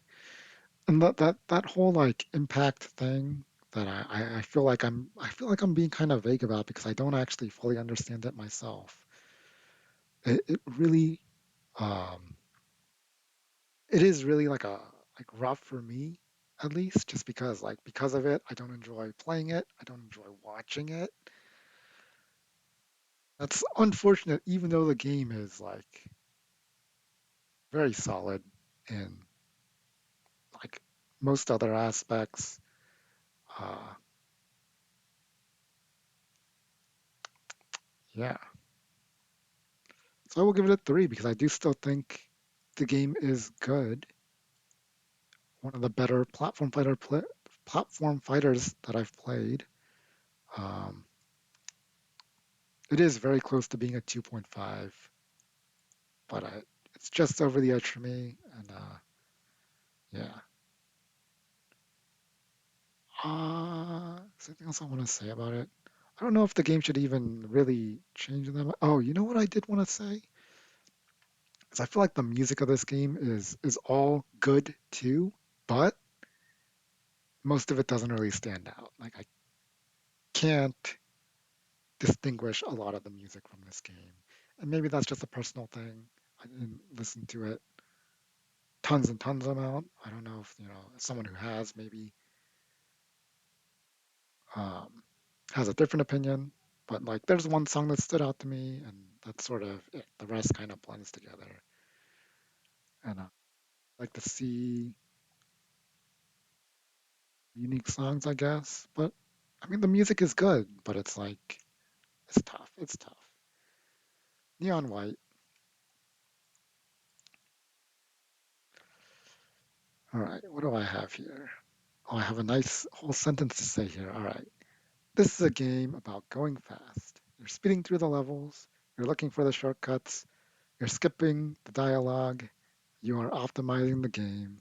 It's all designed so well for this one purpose of a little rest and then go and go and go. Yep, it's a good game. It's actually very easy, which is interesting. I think that is what makes it very accessible. You can really get into a rhythm playing this game. Personally, I enjoy Smash Bros, Target Test, Home Run Contest, and this game is like kind of like doing that. So it worked out very well for me. Um,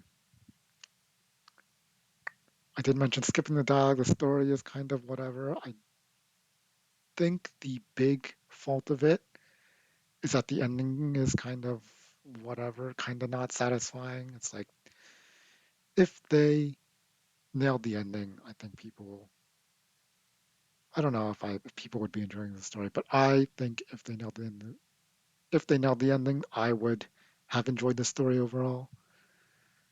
Uh, but they didn't really do that, and like any build up throughout the game that's maybe interesting is not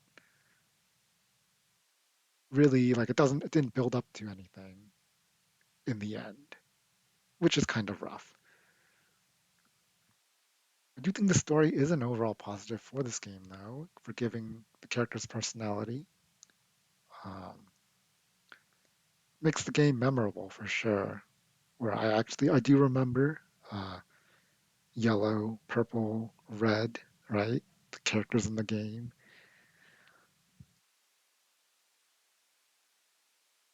I do think the story is overall a benefit, even if ultimately it's like not super great. There's always like a big skip dialogue in the corner too. It's like almost like they know. I've seen people comment that, like it's almost like they know. Um,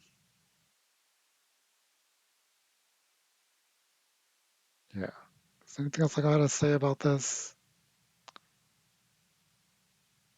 No, I don't think so. I feel like if you watch someone play a level of this game and it looks good to you, it's like you'll probably enjoy the rest of the game just from seeing how someone plays a level of it. Very straightforward. Shortcuts, most of them are intentional shortcuts. There's probably some unintentional ones. Uh, but it's very satisfying to pull off a shortcut, even if, it's like intended by the game to do that. I enjoyed the grind for the blue medals. Um, yeah, I will give it a 5 out of 5. It's definitely interesting when I was looking at the games I gave a 5. I feel like it's just barely in the 5 realm. It's like an 8.9 or something, and that rounds to like a 9 out of 10, which is within the range of 5 out of 5. Um, me. And I was comparing it with Celeste, which I feel like is overall really consistent across everything and is good. Um, Even though, at least for me, nothing super stood out there. On Neon White, the gameplay really, really carries for me. And then there's like weird things like the story is kind of weird and whatever, but like doesn't bring it down enough for me to not put it in 5.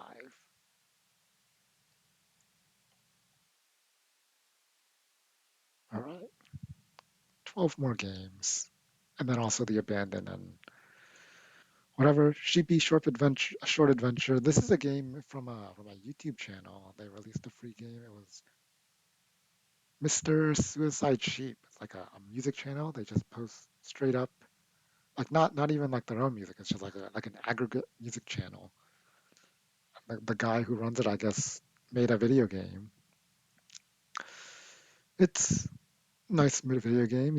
It does combine like the kind of music you would hear on that YouTube channel into the game for some nice stuff.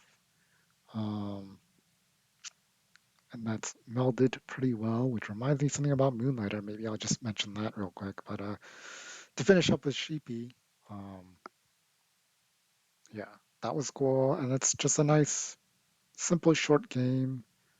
But I think the shortness of it kind of prevents it, hello, Mike, from really taking off.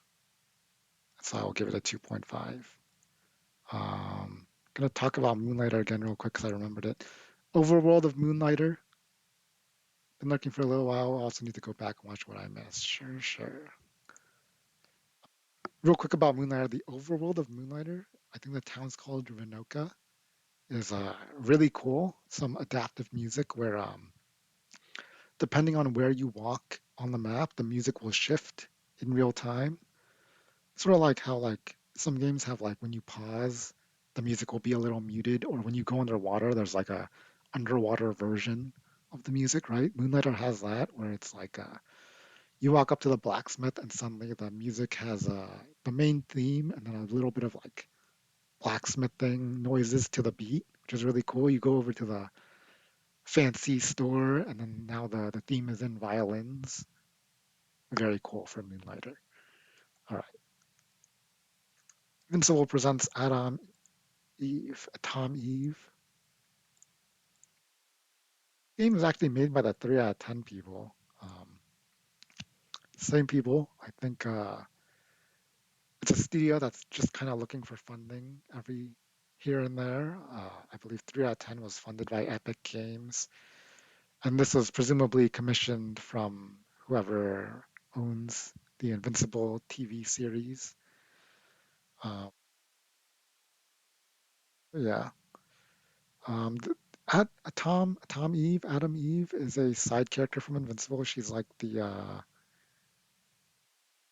she's a female superhero from the series. I don't really know much about it. I didn't see the series, and that kind of forms the basis of my opinion on this game. Where I feel like if you have seen the series, you could probably see what's connected to the game. Where the game is like, hey, this event here that actually happened in the TV series, maybe. But since I haven't, I'm like, I feel like I'm missing out on any connections, and the game kind of is like just okay. I didn't even know they made Invincible games. Yeah, it makes sense they would make it, right? Spider-Man's got games. When I say Spider-Man, because this game, for me, because I didn't see the series, I was like, this game kind of feels like the Spider-Man storyline, right? She's like a girl in school, like the Spider-Man At least the ones where he's in school, right? Because there's also adult Spider-Man where he's like working and stuff. But high school Spider-Man, right? Adam Eve, it's kind of similar to me. I was like, yeah, and because of that, I felt like I could kind of follow along in that way, where I'm like, yeah, it's just gonna do like Spider-Man. Um, it's fine. It's a lot of like visual novel aspects. To be honest, it's like mostly a visual novel game with uh, turn-based combat. Uh, yeah, visual novel plus turn-based combat. It's okay. It's okay. Maybe I would like it more if I saw Invincible. But yeah, hello Jaguar. On to Floppy Nights. 10 more games. Actually 14 though, because I didn't talk about Death Stranding and everything. What do I have written for Floppy Nights? Turn-based tactics plus deck building. Yes, I do remember this game. All right. Turn-based tactics plus deck building. It was fun. Has a nice little story. Nothing too crazy, or just like some girl with who's like an inventor, and she like invents the Floppy Knights to fight. Yeah, it works somehow, and it's fine. It's nice. She has like a robot arm that talks to her. And that's cool. I enjoy this game, but I do feel like it was held back by that combination of turn-based tactics and deck building. Um, where you have, turn-based tactics, a lot of the time it's like you move once, you attack once, right? Per unit. And so this game has that, has a moving is actually based on the deck building, and you get a free attack, and then any other attacks you have to based on the deck building. So it's actually move 0 times, attack once. Uh, but it's fine because you have the cards that will let you move and attack more. But the deck building also has the sort of like Hearthstone energy restriction, right? Like you draw 5 cards, but you can only play like 3 of them because you have to follow the energy costs. Um, and that's, for me, I felt like that was like kind of restrictions on top of restrictions that make it a little hard to keep track of and is a little bit frustrating. The game is not that difficult though, so it's like ultimately whatever. Although there are like challenge levels which are maybe harder. I tried a couple of them. There are some ones that are like you have to do a very specific combo to win this level. They give you like a very specific set of cards. Those are pretty interesting. Um, I don't think I have anything else to say. I can move on to the next game. Yep, I think so. 3 out of 5 for Floppy Nights. Mages of Mistralia. This was a mostly boring game, to be honest, but had an extremely cool mechanic. Uh, so we'll go through all the boring stuff first, right? Story, whatever. The overworld, like you kind of just walk around. It's like the fixed camera third person. What's a game that's like that? Legend of Zelda Spirit Tracks or Phantom Hourglass, right? That kind of game, but not as good. Uh, Finding mechanic is of course the magic system in this game. You have 4 attacks. You have like attack. I think you just have attack, another attack that's kind of similar. Um, then you have like 2 like utility ones. You can choose various elements as you unlock them. So you could have like the fire attack is just like a fireball. You can change it to like earth, and then the main character just fires a rock. Uh, there's the ice version, and that like freezes. The fire one does damage over time because it's burn damage, right? And then there's a whole bunch of modifiers. some of them are like kind of weird. Like you can add the left modifier, and then like the fireball would just shoot to the left, and that's like not really that useful. But you can have like there's like the homing modifier that is homing. There's like the big modifier that makes it really big. Though it uses more magic, which is a rechargeable bar. Um, and there's like really a lot of freedom in the combos. And there's stuff that's like useless. I remember or I say useless, but like kind of like situational. There was one that I was using that was like it creates electric explosions, and if I turned off like the range modifier or something, it would just shoot like right at your feet on the ground and like never really hit anything. So there's like absolutely like useless spells you can create, and there's I think that's part of the mechanic's charm is just like you can mix and match and eventually find like some really broken combos. I like the one where there was one at the end I was using which fires rocks, right? Using the rock firing thing, it fires a barrage of rocks, like five of them at once, and then you add the repeat function to it, so it just repeats. So you get like this like tidal wave of rocks that one shot like everything, even the bosses. It's like pretty insane. Um, yeah, ability to make combos super cool.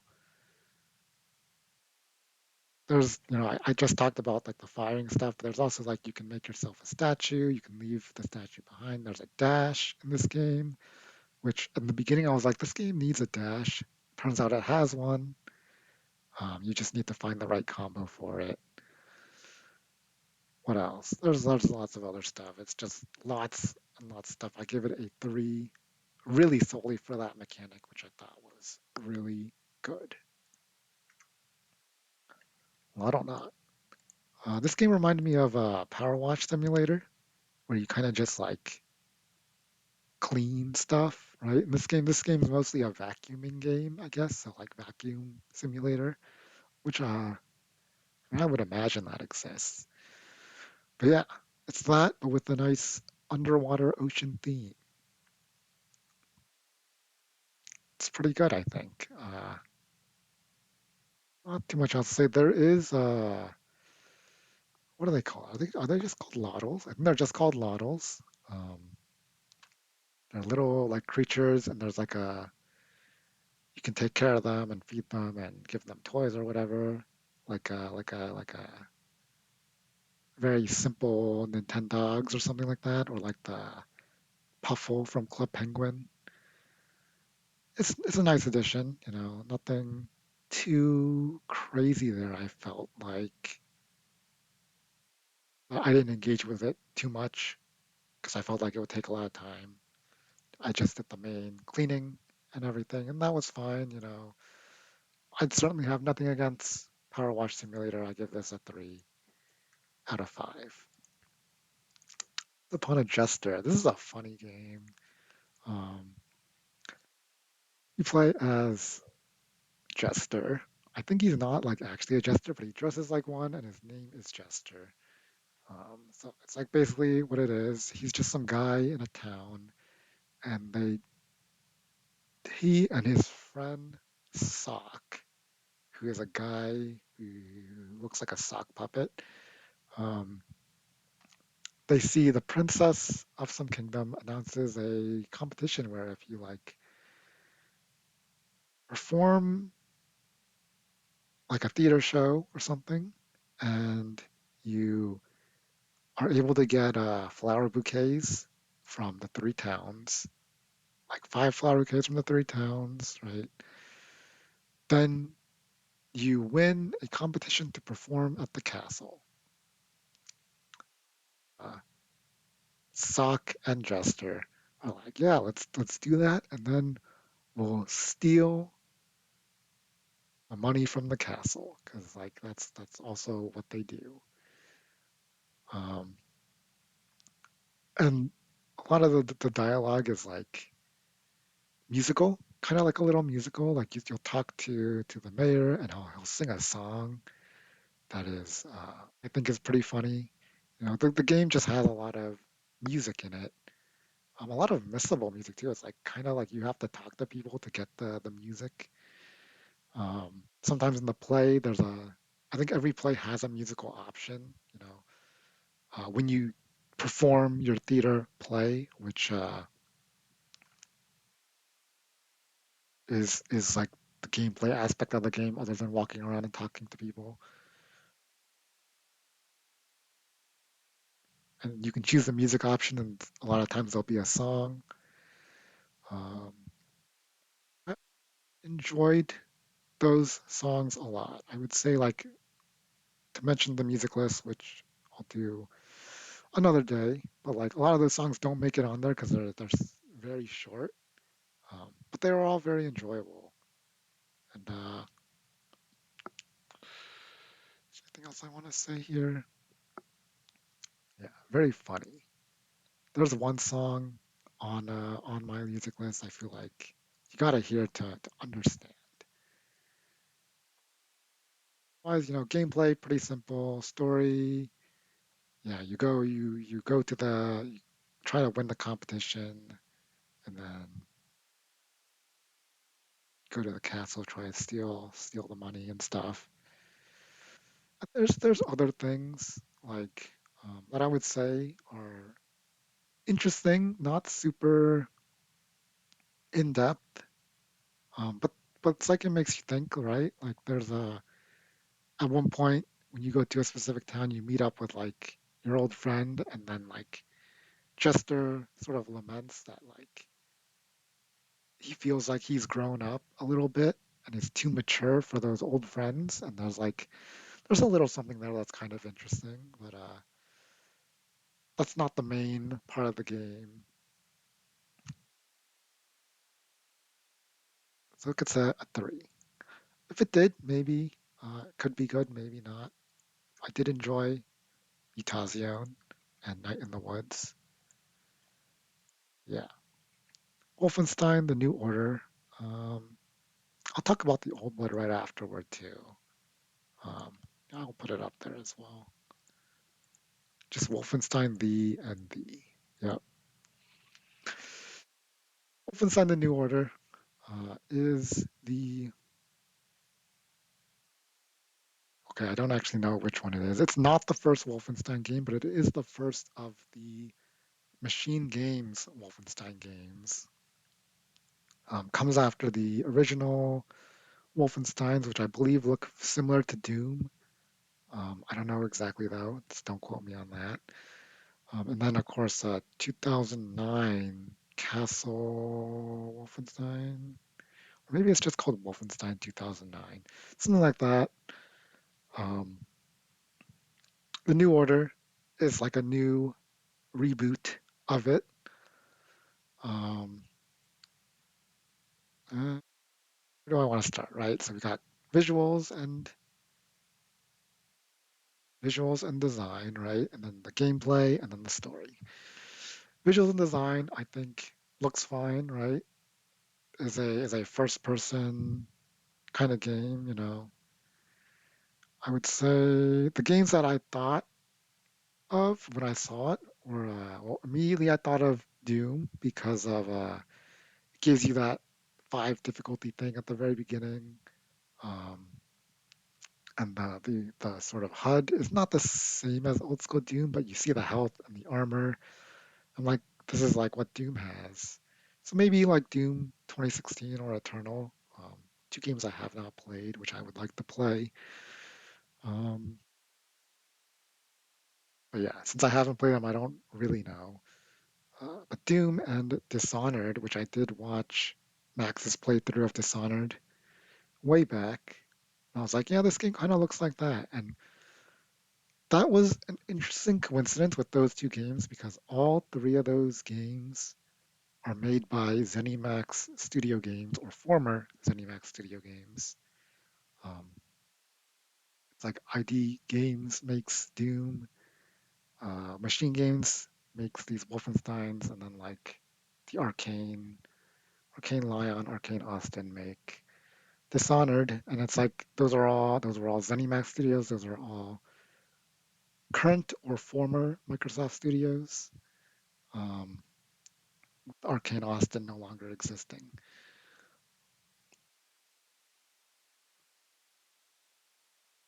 But yeah, I mean the visuals for all of those games are all pretty solid. Fits the theme.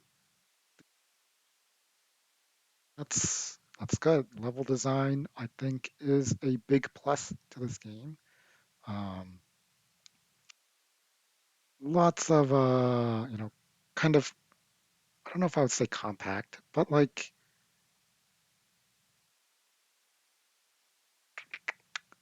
you have these individual levels, which, how do I even word this? Which are designed well. Yep.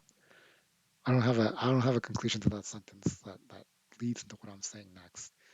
Um,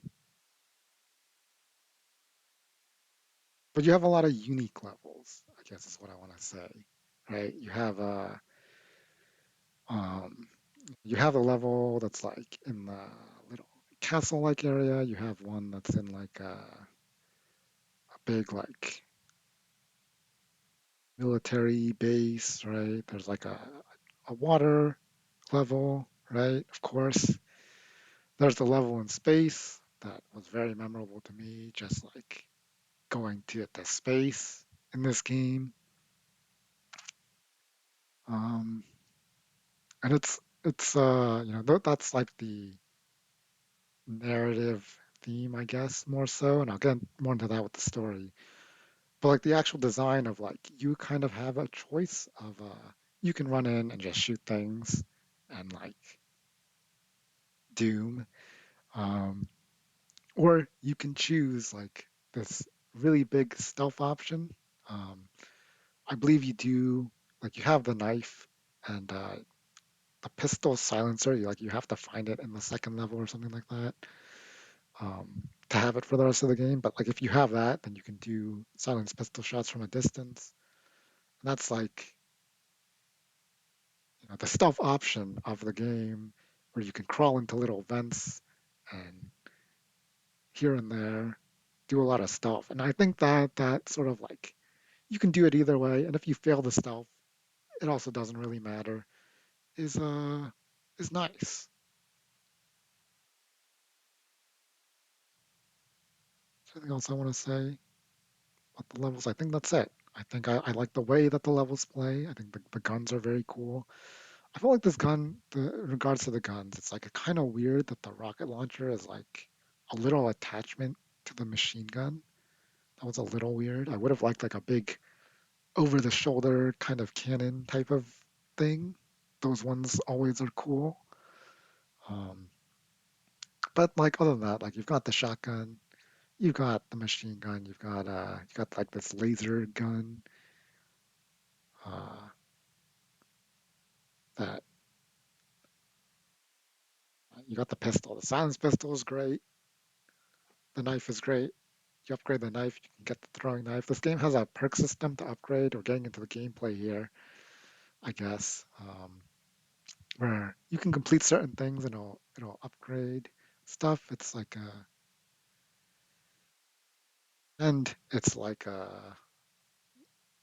universally consistent. I don't think that makes any sense. But like something like unlocking throwing knives is like do like 30 stealth kills or something like that, right? With the knife. Um, and you can play a level and then like reload your level and it will save that progress towards 30 stealth kills. So like you can do multiple playthroughs. You can, yeah, it's just I was reading a guide and then for some of the things like the advice is like the easiest way to do this is to go to this spot, do this, reload the save and do it again if you just needed that perk immediately. So it's cool that you don't have to do it all in one level or anything, which I mean would maybe be kind of impossible, or one playthrough even. That's nice. What else? I think in terms of gameplay, that's actually it, right? I was talking about the shooting and the perks. So then we have the story and narrative stuff. This game actually was nominated and even won some like narrative and story awards. And for me, that was a little odd because um, I thought the narrative was good. I thought the story was okay. Um, so to specify the difference between the narrative and the story, the narrative of the game is essentially we're gonna pull a heist on the Nazis, right? And that's cool. And then when you do that, you go back to your secret base, and then you're like, all right, we did that. We're gonna do another heist on the Nazis. And every single time, you just like you're just heisting from the Nazis, and that's like I think that's a good premise. You go out and you like do a heist. Was very enjoyable. And then towards the end, they're like, yeah, we're gonna do a heist on the Nazis, but in space. Very fun. Um, I do like how it's, even though, despite what I just said, maybe, it is very grounded, um, especially compared to Dishonored, which is like a magic game, and then Doom, which is like a fantasy kind of game where you fight demons, right? Wolfenstein is, there's, I would say, science fiction to it, right? Um, like the Nazi space base. Um, but it's all realistic enough, at least in this game, that I kind of like it. Like I like how it's realistic enough. As for the story, um, I guess yeah, the story as you go and you're fighting against the Nazis. Wait, you're saying fighting space Nazis isn't an instant winner for Nerd of the Year? Have you even watched Star Wars? Yeah, Star Wars. Star Wars. I don't even know what award Star Wars won.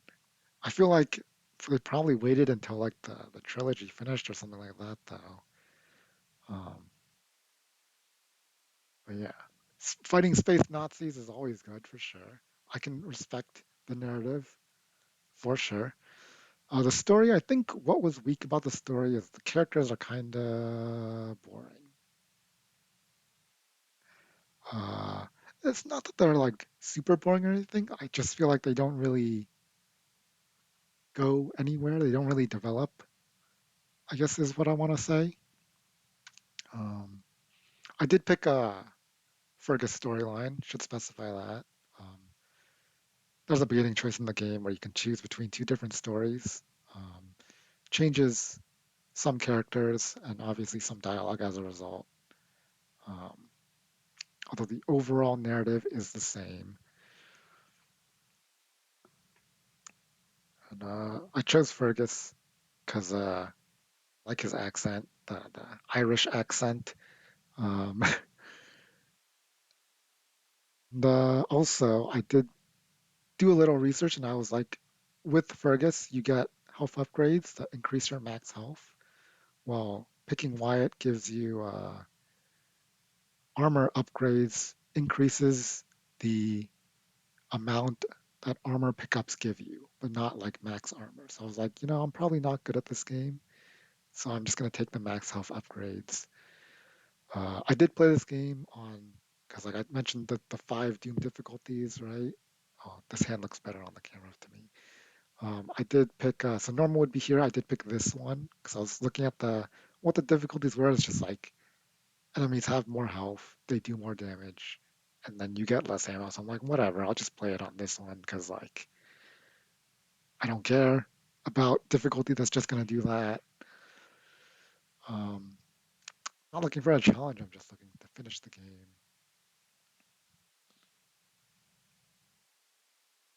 But I think that's what I gotta say, right?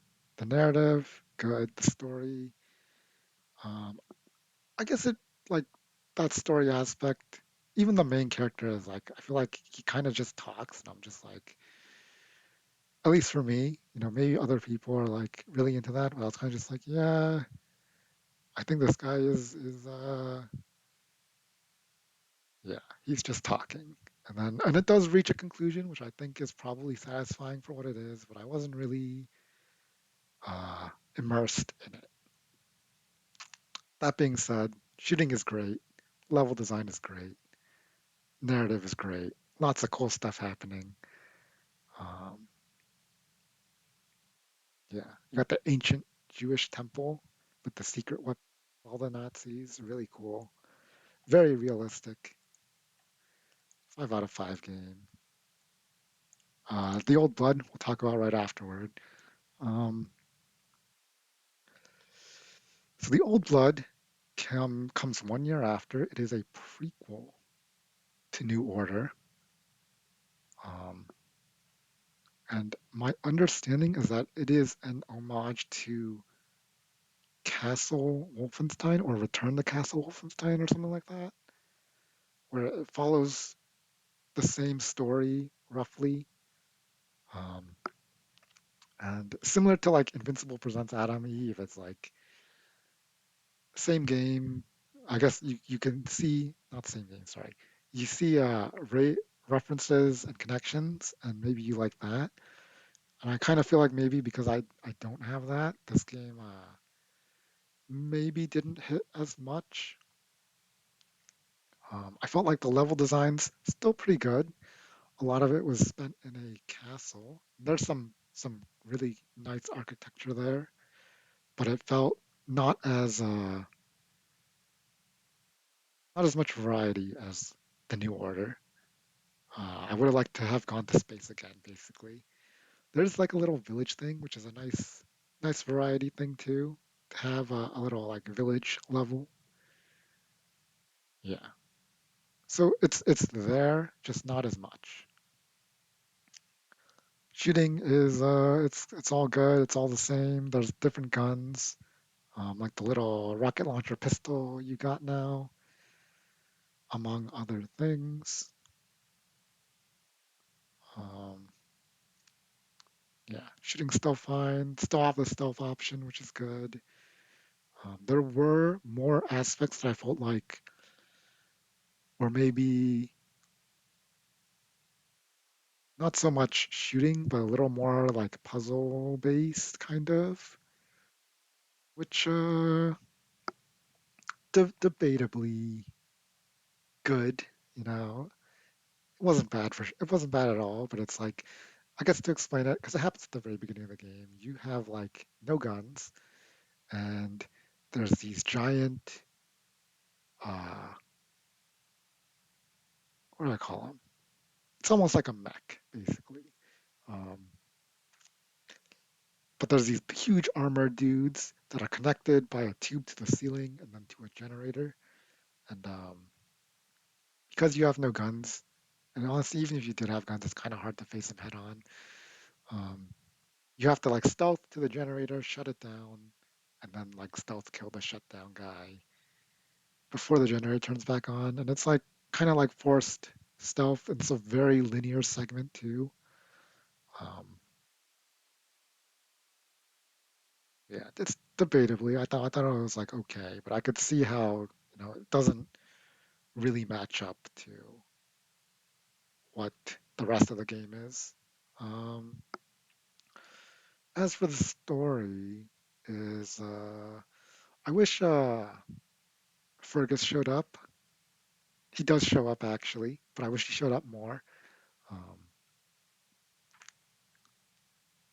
I feel like it's just like a character that is fun to listen to. He's got some good dialogue, and it'd be cool to see him like maybe have some character development here in the prequel, but he doesn't really show up, um, which I think is unfortunate.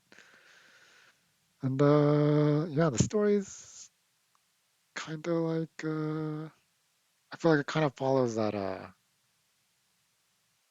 aspect of the New Order that I don't really like, where it's like kind of feels like they don't do too much with it, even though there are interesting parts here and there.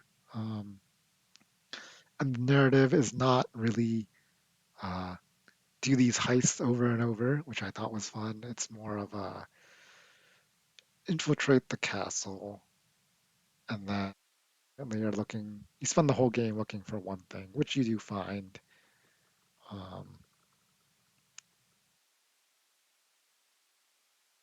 I guess you don't spend the whole game, but basically, and yeah, that is less interesting than the heists.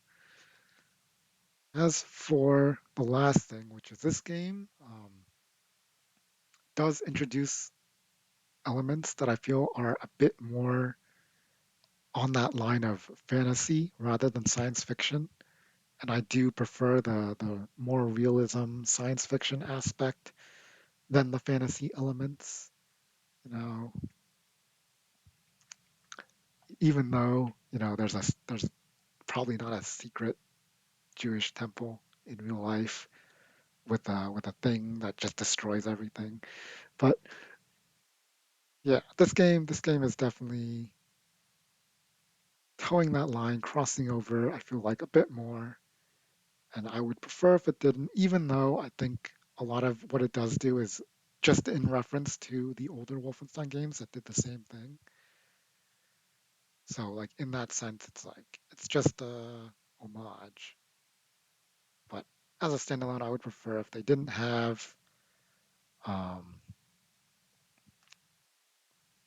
fantasy elements, which they only appear on like the last like 2 or 3 chapters of the game. It's an 8 chapter game. I think it's just the last 2 chapters, and it is just an homage. But I will give it a 4. I feel like it did not live up to the comparison against the New Order.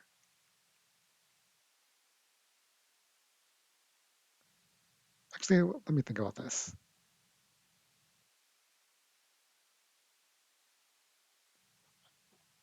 Actually, I will give it a 3. I am going to move it down a little bit because I'm looking at Super Hot, Dark Deity, and Doom 2, and I'm like, I think I got to give it a 3 because I'm kind of thinking what aspect did I like other than gameplay wasn't really there. Gris about this game because never released and there was a 90% off sale for Gris. Um, Very nice platformer. Um, Not too much to say. There's the sort of silent narrative that like I guess if you want to look into it, looks nice, but on the surface it's like this seems sort of profound, but like sure. Like it's nice, looks nice, it's very visually appealing and yeah, I mean I'm just repeating myself. Feels profound. That's nice. It doesn't feel too conceited or sort of egoist, which of course being tending to be profound tends to border into sometimes. And as a platformer, it's pretty good. Lots of visual spectacles, very nice. The mechanic, yep. I think it's just a good platformer. I don't have too much to say. It's kind of hard to talk about platformers sometimes, I feel like. It's just a good one. All right, 4 more games plus the 4 whatever. We have Infinity Nikki. This is a very recent release. It's a open world dress up game. Um, what else can I say to describe it? Well, let's go with the visuals and design and everything. So visually, it looks a lot like maybe like a Zelda Breath of the Wild kind of game, kind of. Obviously big focus on the visuals and like the fashion aspect because it is a dress up game. But you do sort of just like walk around to towns and the fields and whatever, and you can collect items to eventually craft outfits. Um, and that's fine. Visually, it's very nice looking. Uh, the level design is fine. It's just like a open world kind of game, right? There's just a map and you can walk around and stuff, right? But yeah, Breath of the Wild, maybe Genshin Impact, to be honest. I feel like I've seen some clips of that game and it's like looks similar enough. And this game is a gacha game, um, like Genshin Impact. That being said, I didn't engage with it at all. It's kind of in the corner. So like I did look at it and I'm like, this is gacha. And then did look at a different tab that was in the corner and I was like, this is a battle pass. Um, so it does have that kind of stuff, but it's like it's honestly pretty easy to ignore, which is nice, especially having played Multiverses this year.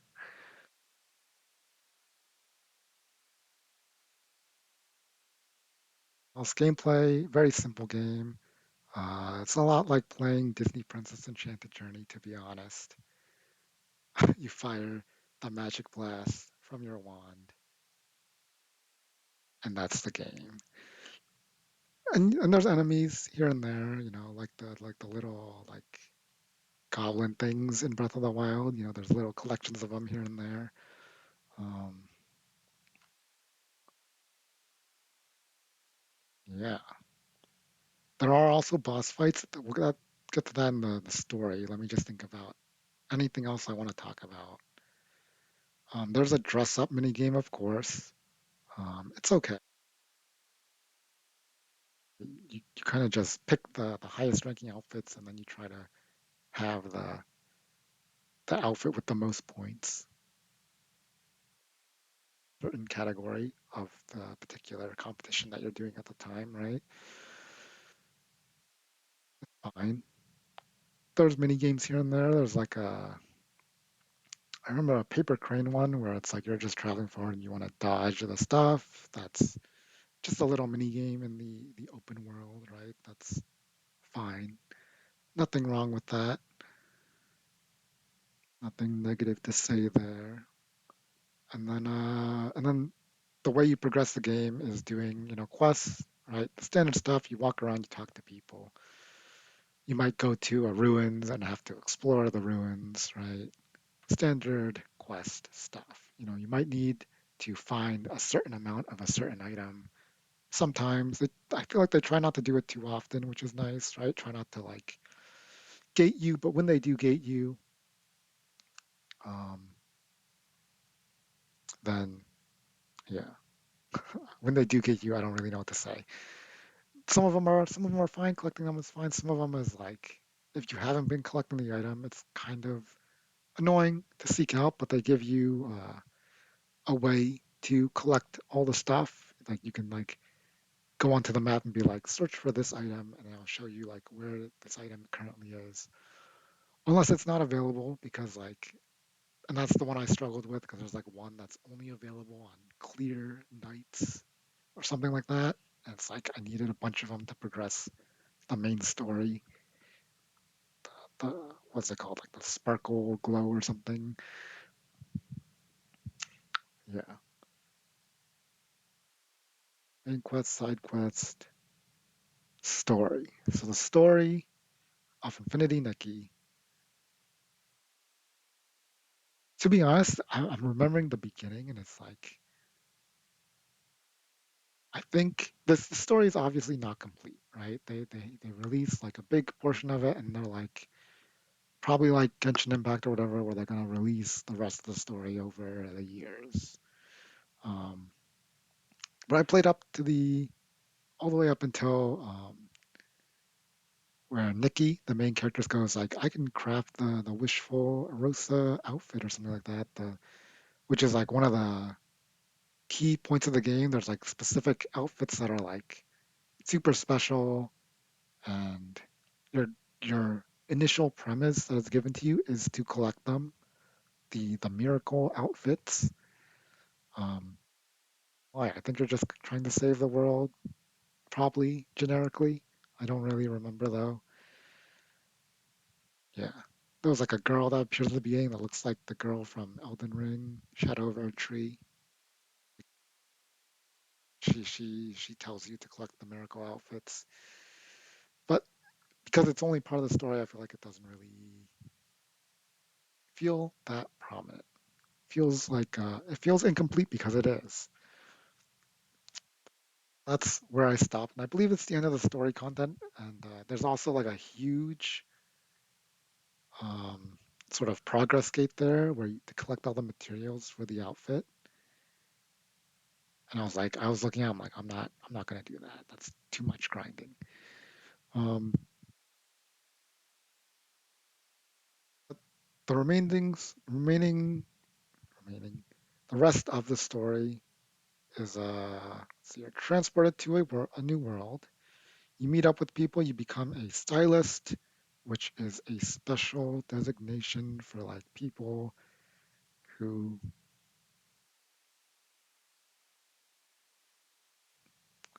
I don't remember how to explain it, but like fashion's really important. And like for the game, like those are like the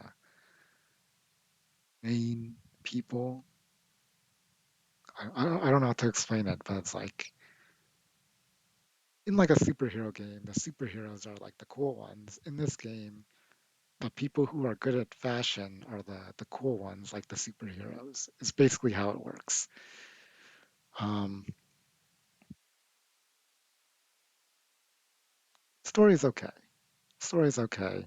There's some interesting stuff. You're going out seeking those miracle outfits. You help people.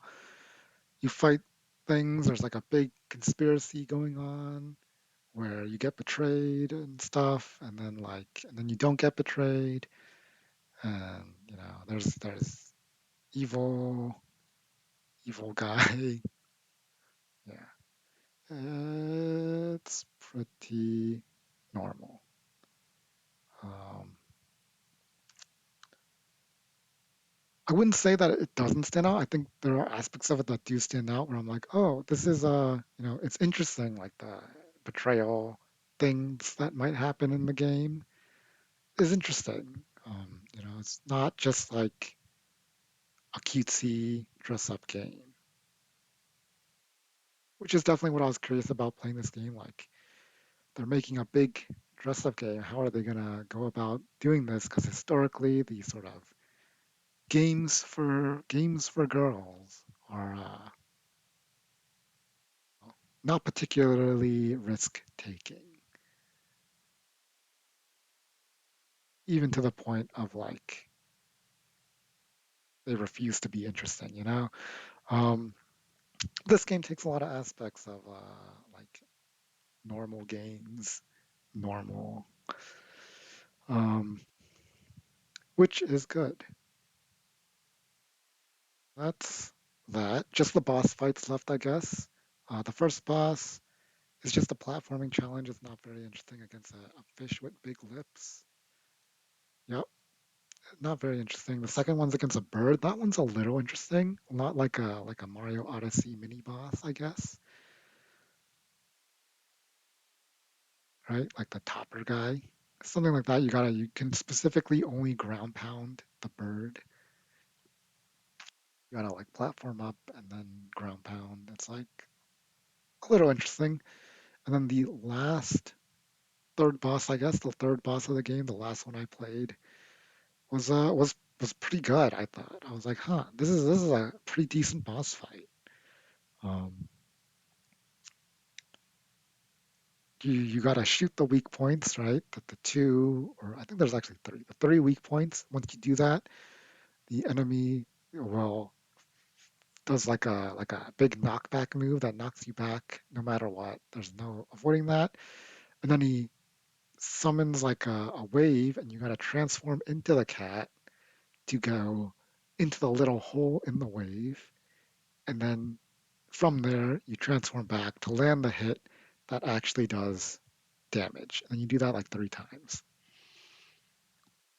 It all makes sense, right? Transform into the cat, go into the hole, and then you transform back, and then you Disney Princess Enchanted Journey. Overall, pretty decent. I give it a 3.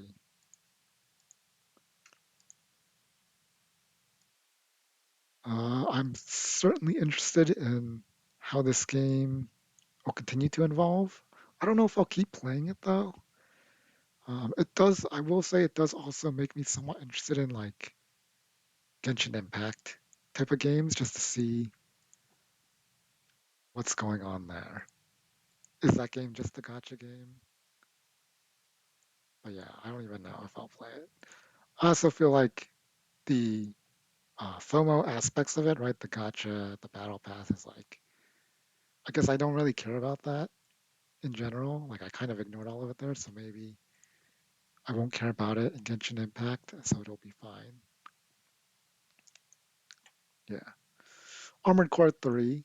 This is how many games I got left? It's this one, Multiverses Keep Talking, and then the 4 games I didn't finish. Whew. So I'm pretty close to finishing here.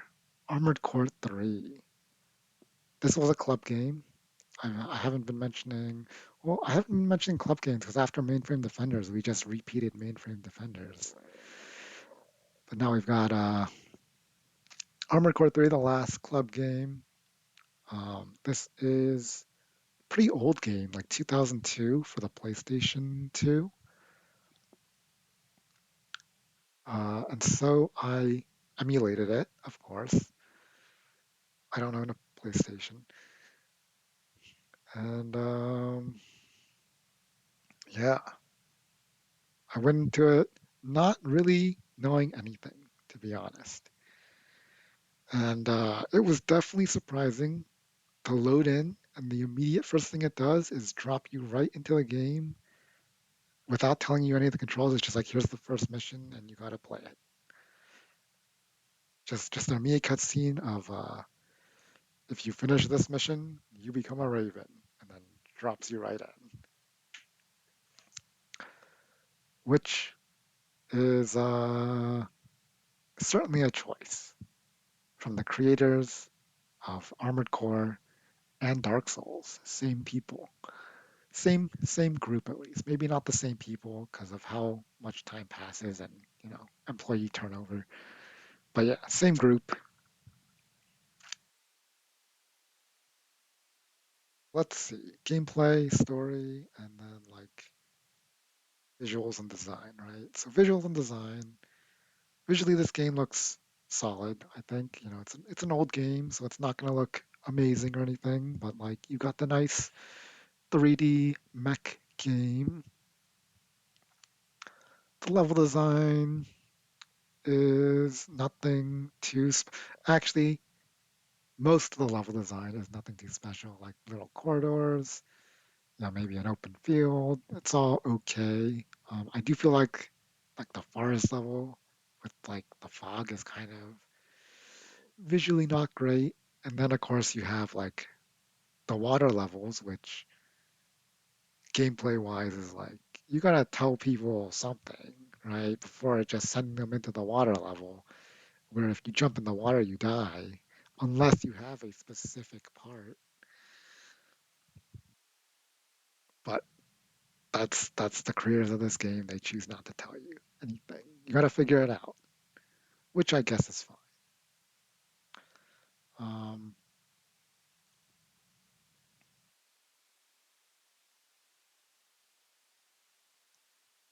yeah.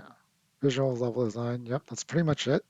Not too much to say about visuals and level design for older games unless they really stand out, I feel.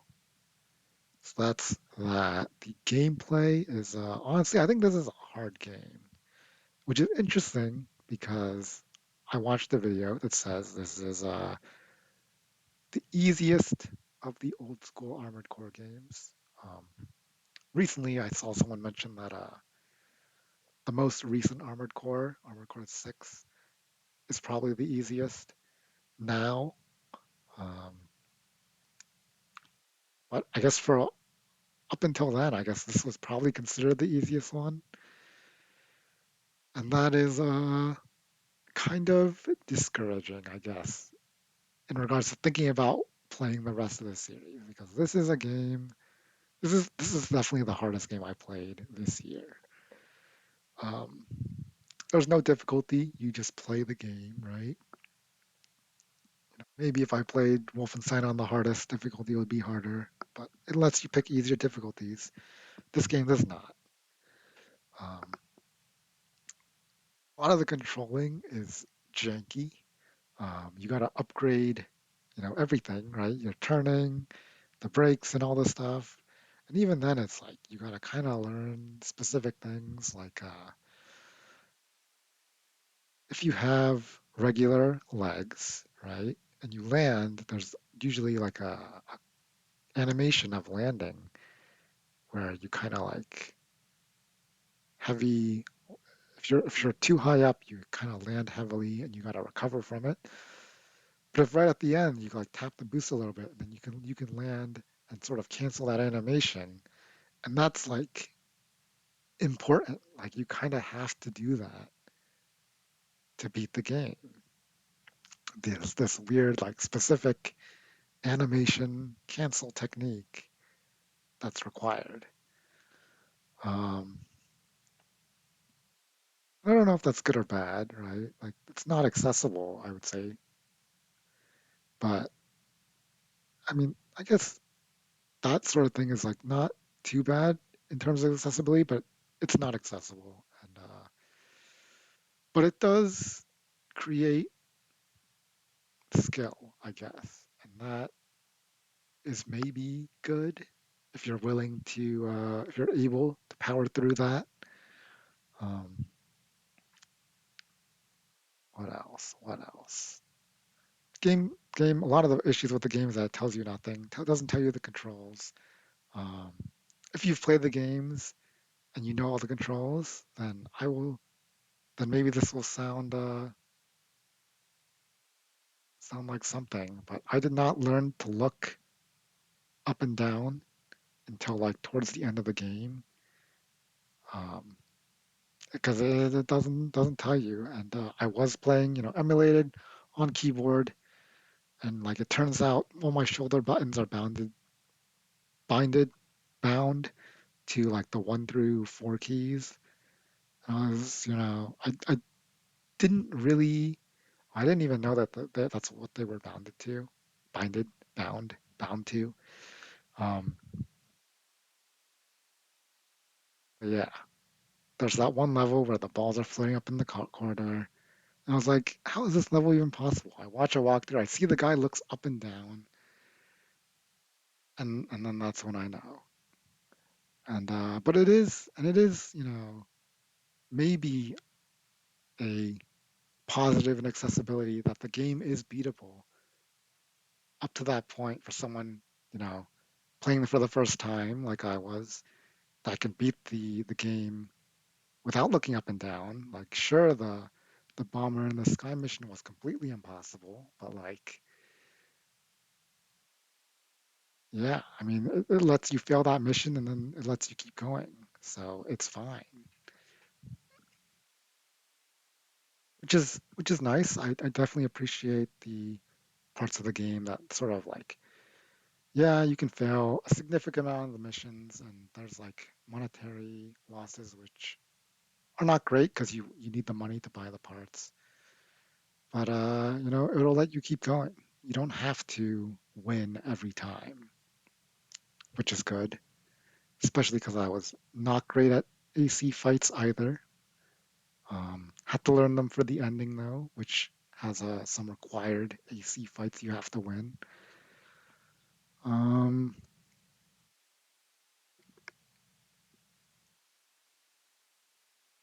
yeah, and of course, the arena, no penalty. You can earn money going through that. There's a way to cheese a lot of characters in the arena too. So it's like cool. A way to not be broke in the game. Buying and selling back parts uh, work at you buy them at full price, you sell them at full price. So that's very nice because you can buy a thing, try it out maybe, and see if it's what you want. Um, and if not, you can just sell it back. Uh, I did hear recently, in like, because we had the club discussion for it, that there is a game where that doesn't happen. You have to sell it back at a reduced price. And then the immediate comment from the guy who said that was like, it's crazy that they did that because it feels like the games probably don't work if you do that. And I believe that game it's like required to play a previous game and then like port your unit and its parts over to the game just to have because like you're not going to be able to beat the game from a starting mech, which is definitely something. Um, yeah,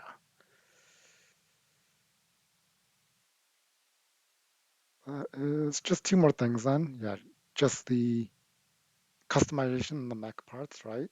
I think that's very good. You know, buying and selling back at the same price is good for experimentation. There's a lot of options that do a lot of unique things. There are ways certain parts interact with other parts, like the grenade launcher. If you have like regular legs, you have to like crouch, fold out the grenade launcher, and then fire. But if you have like the tank legs, like the treads, you can drive around and just fire the grenade launcher. Um, doesn't do a great job of telling you what anything does, which I think is like the big issue of the game. You know, it doesn't tell you, wants you to figure it out. Um, but it's all there, and it's all like you could figure it out. Last thing is the story. I mentioned Mainframe Defenders has like an email thing, which I thought was kind of cool, but it's like so spread out that it's not worth it. Armored Core 3 gives you a lot of the story through emails, and I think that's a really cool way of telling a story. And the story is um, nice. It's nice. Interesting story about corporations fighting, and then like a giant overseer in the background, and then whatever happens there, right? And that is it's okay. It's nice. I think it's good. Um, I've heard that a lot of the Armored Core stories are like that, which that's fine. I will give it a 3 out of 5. You know, does really lack the accessibility that I think a game should have. Um, but there's a lot of good aspects to it. None that truly push it into a 4 or a 5, but yeah. And I am interested in Armored Core 6 because I hear it's easy. Not anything else, though, unfortunately. I don't think I'm good enough. Keep talking and nobody explodes. I played this Christmas party game. It is pretty okay. You know, you defuse a bomb, and there's communication. There's the physical bomb manual you can print out or look at it on your phone. You know, so I was with my cousins and whatever, defusing a couple bombs, and it was fine. I think compared to other games that I've played there, the Morse code in this game, the Morse code. I don't think we because we only did like the first like 10 bombs or something like that. First 10, 15, maybe somewhere between 10 and 15. And none of the nodes were ever Morse code. interestingly enough. I don't know if there's like if that's intentional because Morse code's kind of frustrating just in general if you're not required to use it. If you're not yeah. But yeah, I did not experience Morse code actually. But it's while it is, I think, pretty good. I don't think it really. It's probably the most difficult type of module. So they're likely not going to be in earlier bombs. That's fair. That would make sense. Um, what am I saying? Not as enjoyable as other games I've played with my cousins, such as Castle Crashers, Overcooked. Um, what's the other game? Jackbox, right? I think this game, in comparison, doesn't have as much going for it. It's just like it's a nice little bomb defusal game, though. And I did feel like playing it. Um, maybe if you play with someone who like is a little bad and you kind of fail a little bit, maybe it's better. But like it felt very methodical. At some point, I was like, I feel like I played 1 hour of it, right? If we played like the rest of the things, I think there would be a point where it's like not like it doesn't last as a game you can keep playing, even though it's sort of designed as a game that you can keep playing. Although I did completely not understand um, that one maze one. I thought you had to go to all of the dots. At least the first time I did it, right? You have the red dot. You're only supposed to go to like the red dot or something, or the arrow, and there's two red dots. And I thought for some reason you had to go to both the dots before going to the arrow. And yeah, made the person I was working with very frustrated. But that was kind of funny. But yeah, this game gets pretty repetitive. Yes, that's what I thought. And I give it a 2.5. It's good for a time, but not for a long time. Multiversus, the last game, other than the games I didn't finish, of course. Multiversus. What a game. What a game. What a game. What a game. Put it like a negative 100 here. No, I'm just kidding. I'm not going to give Multiversus a particularly negative score, actually. Um, it's definitely interesting that they released the game, took it down, and then released it again. No, that's a choice. I know they did call it a beta, and but it's like they kind of like downplayed the aspect of it being a beta a lot. Even though yes, it's like yes, they did call it a beta, but then they really downplayed it and made everyone think it was the full release. But whatever, we're talking about what it is now, right? So Multiverses, I do think like it is the game this year that really made me sort of notice that you know there are games out there that are just popular to hate on, like Multiverses, but like Starfield, right? 85 Metacritic, but like everyone will tell you it was a disappointment. Um, and I do feel like that kind of is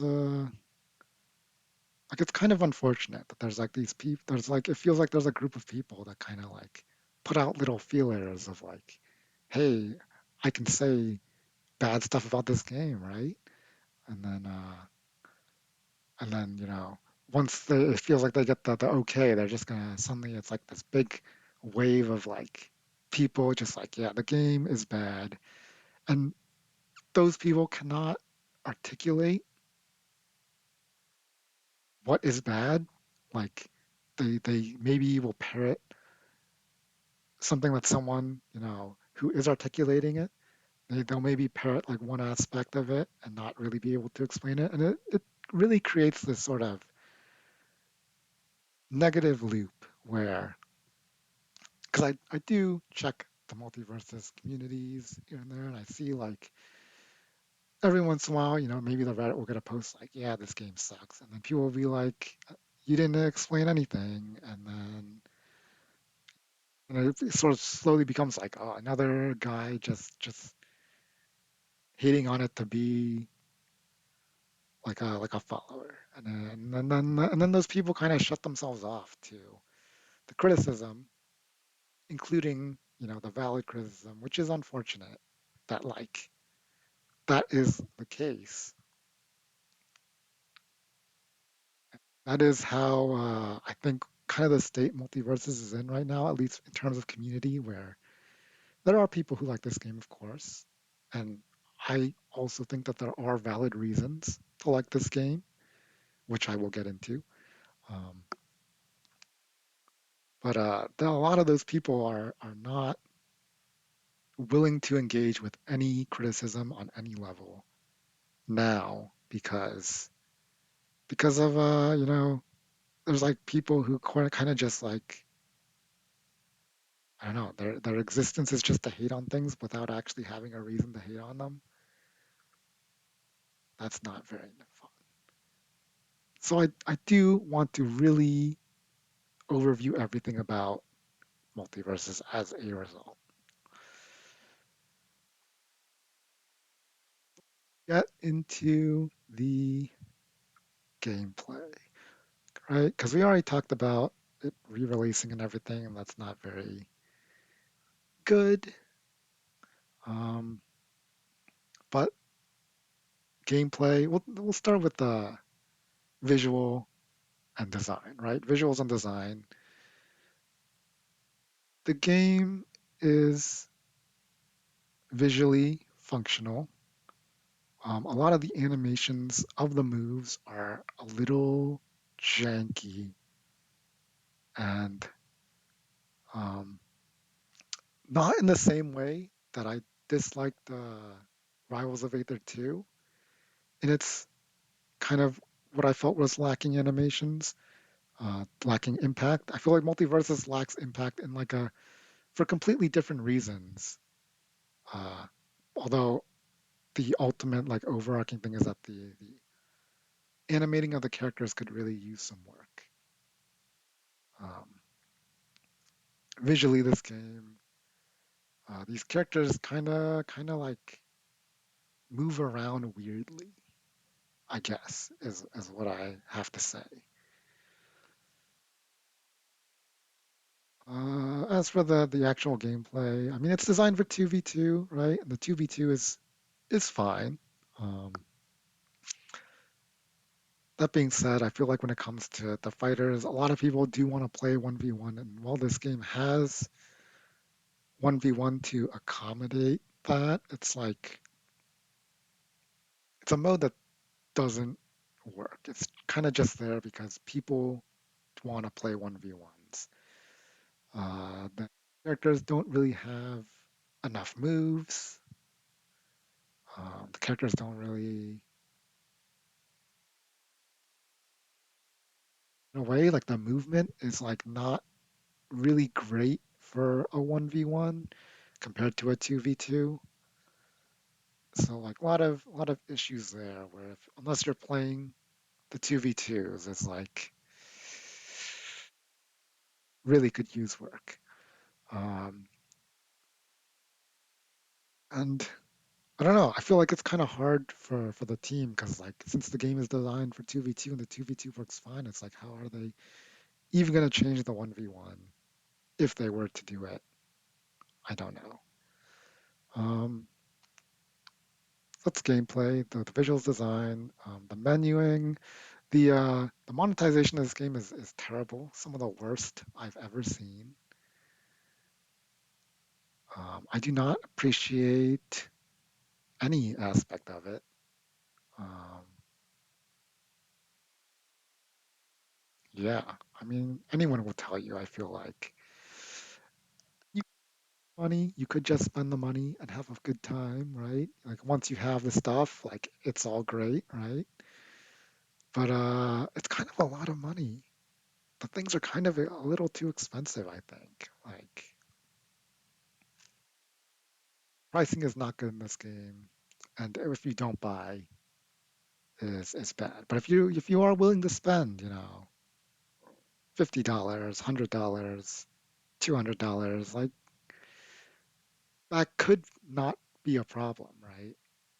But that's a lot to spend on one video game. $200, right? It's not cost effective, and I'm not a fan of the monetization at all. What else is there? Content. Unlike other games, this game actually has released, a decent number of stuff, and I feel like it's at a point where I would say it is not lacking in content anymore. You have the riffs, which are okay. Um, yeah, I mean, that's gonna get into when I say okay. I feel like the gameplay is still the gameplay, but there's dialogue and cutscenes which are good. And I mean, I'll get into that when I get into stuff that I think is good about this game. Um, yeah, I loaded up this game once in November, once in December, and I saw like experimental battle royale mode. I was like, what, what? And I did play it, and it's like I don't know if it's good, but it's there and it's unique. Experimental battle royale mode, right? Uh, so they're not lacking in content. I played the battle royale mode. It was okay. This game has shields now. That's something they added. It's like they are updating this game, which is um, maybe sparks a little sense of hope that the game will eventually reach um, greater heights. And these are like pretty big changes, right? Entire new modes, shields is like pretty huge change. Um, but yeah, I don't know. There's nothing there that I would say is like this is actually incredibly good. It's just there's a lot of changes and they're like sideways changes. Like it's fine. It's nice that they're changing the game, I guess, right? What do I have to say? Gameplay. There was actually a lot of updates. There's monetization's bad. The 1v1 is lacking compared to the 2v2. Yeah. So all that's left is what is good about this game, and that is Warner Bros. Characters. Is good and it's implemented pretty well. The characters have voice lines. They have unique voice lines to talk with each other. In the riffs, there's some dialogue there that I think is nice. And I feel like the recent ones don't have it, but some of the early ones had like fully animated cutscenes that were really good. Um, it is great to see these different um, intellectual properties come together and communicate and cross over, more than just being in the same game. Um, I think that's pretty much all I have to say about the game. I think as a fighting game, as a platform fighter, it is very lacking. Um, I don't think it's competitively there. I've seen some competitive clips where like there's moves that KO in one hit if you land them in a certain way. Kind of funny, but like that's not competitively good. Um, but there is like a good sort of Warner Bros. Crossover game here, and I guess if you were to spend money on like some of the costumes, some of the costumes are like not good, but some of them are really good. And I do see, when I do log on to this game, people who seem to have like every costume or like whatever the most recent one is, because you can't switch characters anymore. And I think there are people who, uh, I think if you like the Warner Bros. Characters, right, Shaggy, Velma, Steven Universe, the DC superheroes, and whatever, it's there is a good thing there that this game has succeeded with. Um, and so overall, I would give this game a 2.5. Um, I don't think it's hard to see it moving up to a 3 ever for me personally. Um, I think that if they add back CPU versus CPU, right, maybe, but I don't have very high hopes for that either. I think, and I would say this is probably the last time I'll put this game on here. We'll see. Maybe they re-release it. I think it'd be really funny if they did that. Like, not good, but funny. Um,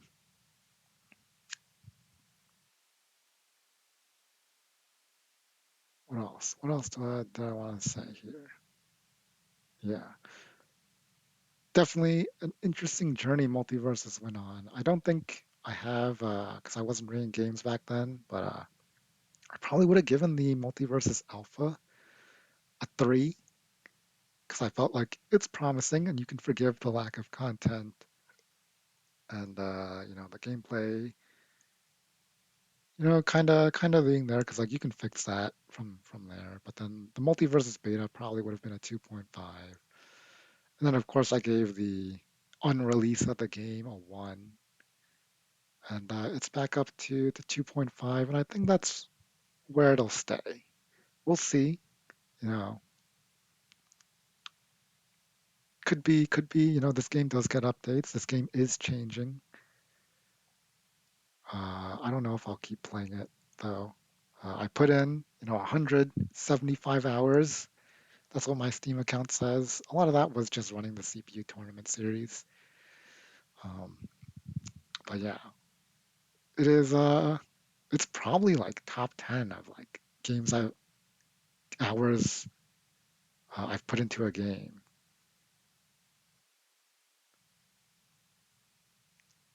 So that's how you know my opinion is valid, right? And that's all 60 games. And then, real quick, let me go through the games I didn't finish. First of all, Curse to Golf. I talked about this a little bit in the mid-year stream. I said if I just didn't play it again by the end of the year, I would consider it abandoned. It is golf plus roguelike. Golf is cool. Roguelike, I think I'm not enjoying just anywhere. Um, and I think also the golf aspect of like hit the ball and then there's a par score and then you can keep going, but eventually and your score is in relation to the par, but you can keep going. Curse the Golf gives you a move limit and then you have to meet it in that limit or you gotta start over because you lost the roguelike. I think there is like a checkpoint system, but I don't really know. It wasn't for me. Rising Hell also a roguelike. I actually played the demo of this in the first half and I gave it a 3. Yep. Still, I also, oh, not this one. I still think it's good. I'm just like not feeling the Rolex at all. Maybe I'll come back to it, but I kind of think I won't. So it's abandoned. Then on hold, Fury, real quick. I actually don't own this game. I always like see someone else who has it. I'm like, hey, can I we're hanging out. I'm like, hey, can I try it? And they're like, sure. And I'll play like the first level against that one dude, and then it's like, you know, we're hanging out, so it's like I'm not gonna play through the entire game instead. So yeah, maybe I'll buy the game myself and actually play it at some point. You know, I think it's a good game. I don't want to just abandon it, but that's where it is. Death Stranding. This game is not fun, but it's interesting, and that's very unfortunate. Um, I really want to know what happens in the rest of this game, but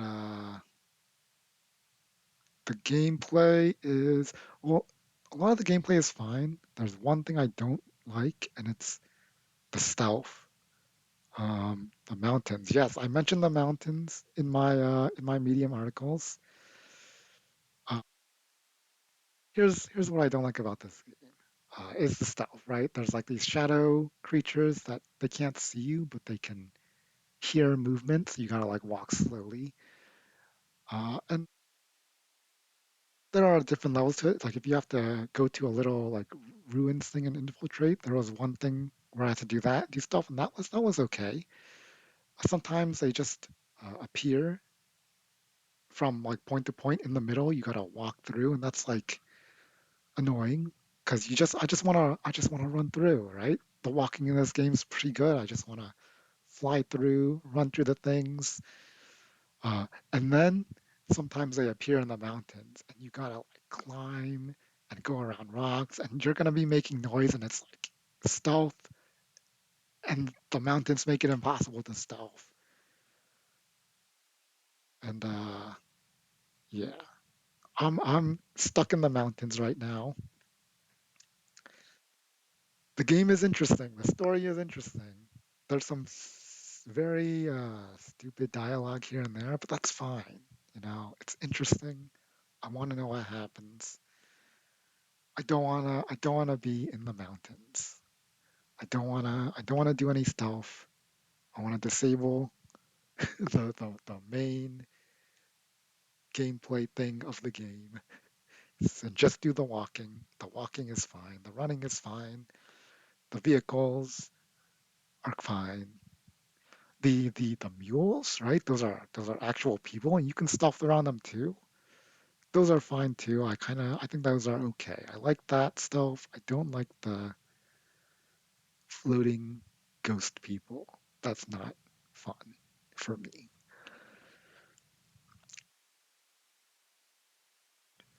I don't know if I'll play it next year or this year, actually, 2025. I'm gonna try to. I don't know if I'll beat it,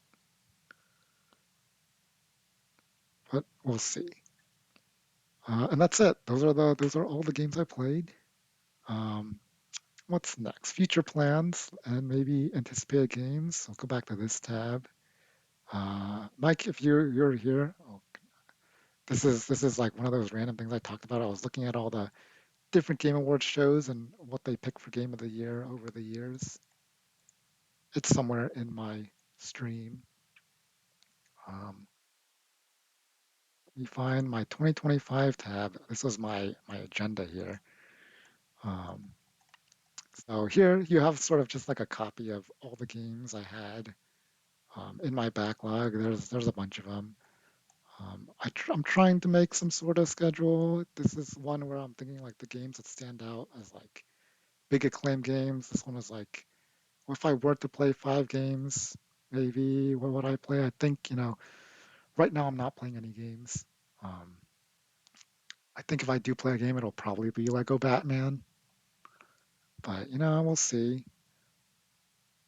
I'm kind of like not sure what I'm doing for 2025 yet. I'm thinking like I don't want to go for another like 60 games or anything, but I do want to try and clear out like the rest of this, um, which is 70 games. That's the count here. That's all of these games. Um,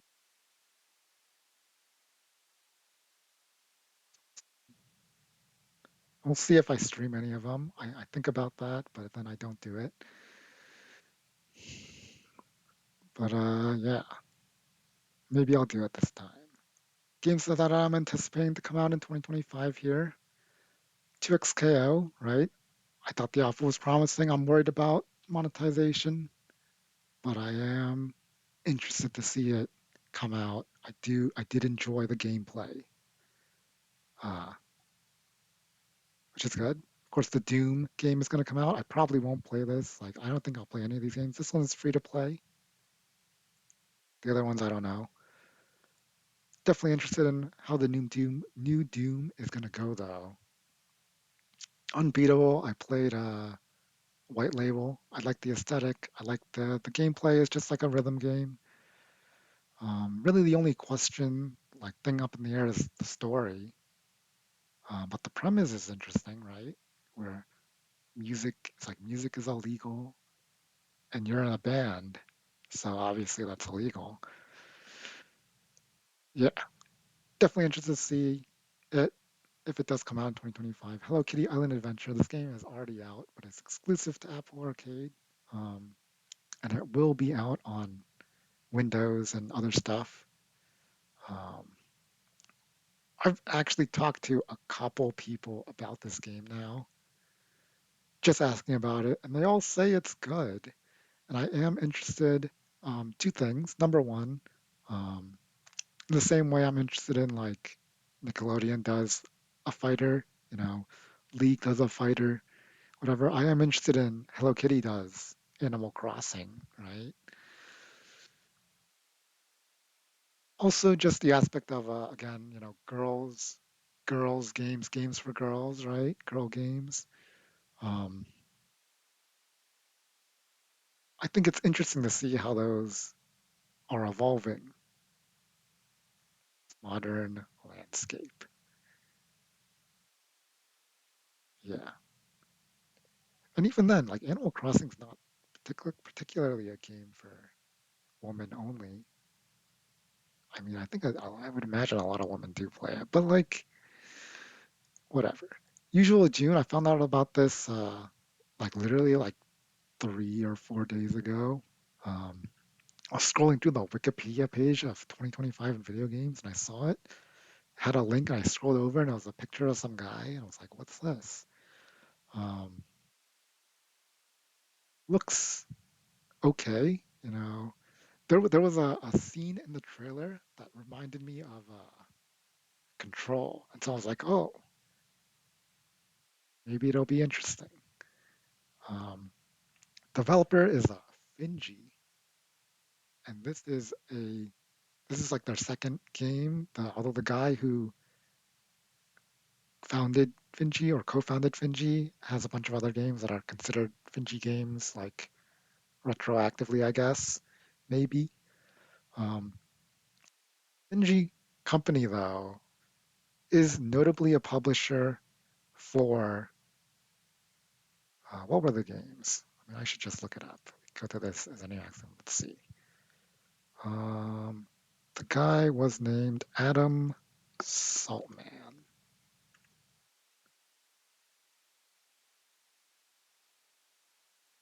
That's Fox Games market girls have gotten a lot better in the past 5 to 10 years.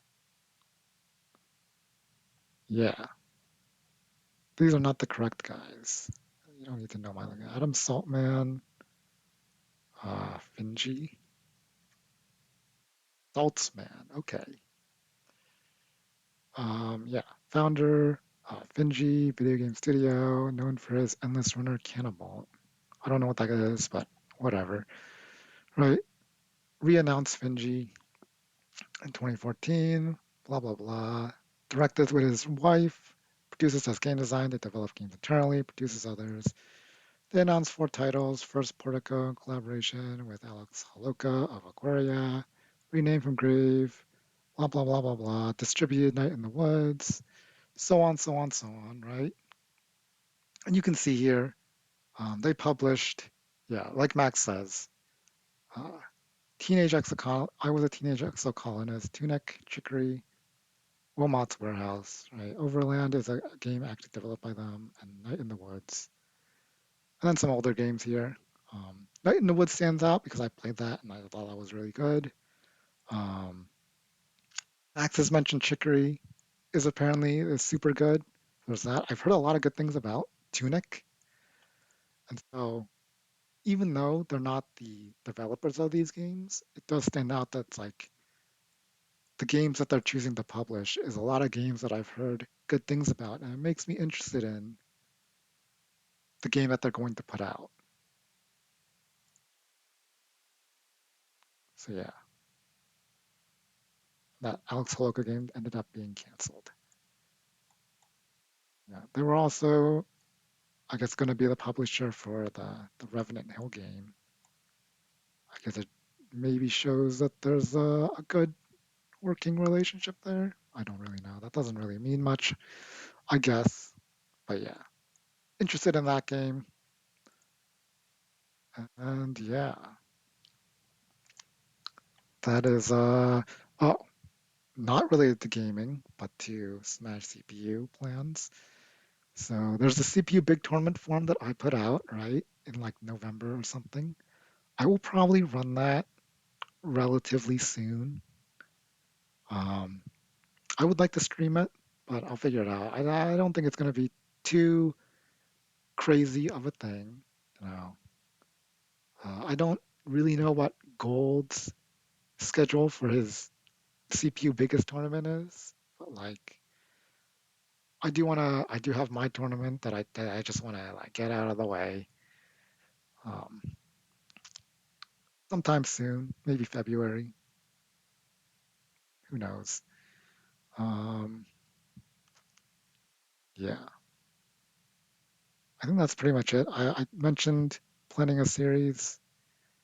That's going to be like fall or winter or something, way down there. Nothing to worry about now. That's pretty much it for Smash TPU. All these tournaments or stuff. Will it be big? I would refer you to the second word in the tournament series, of course.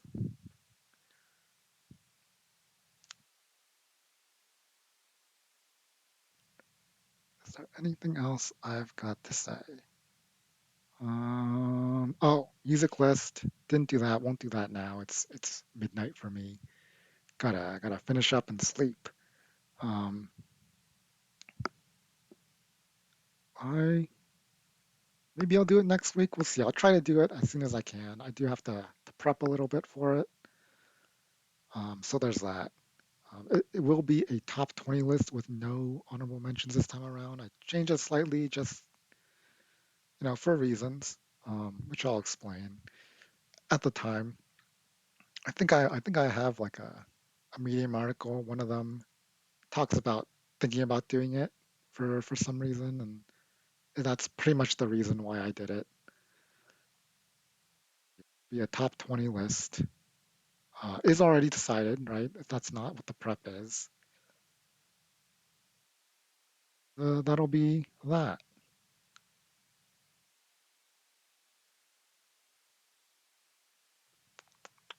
I think that is all. I want to try and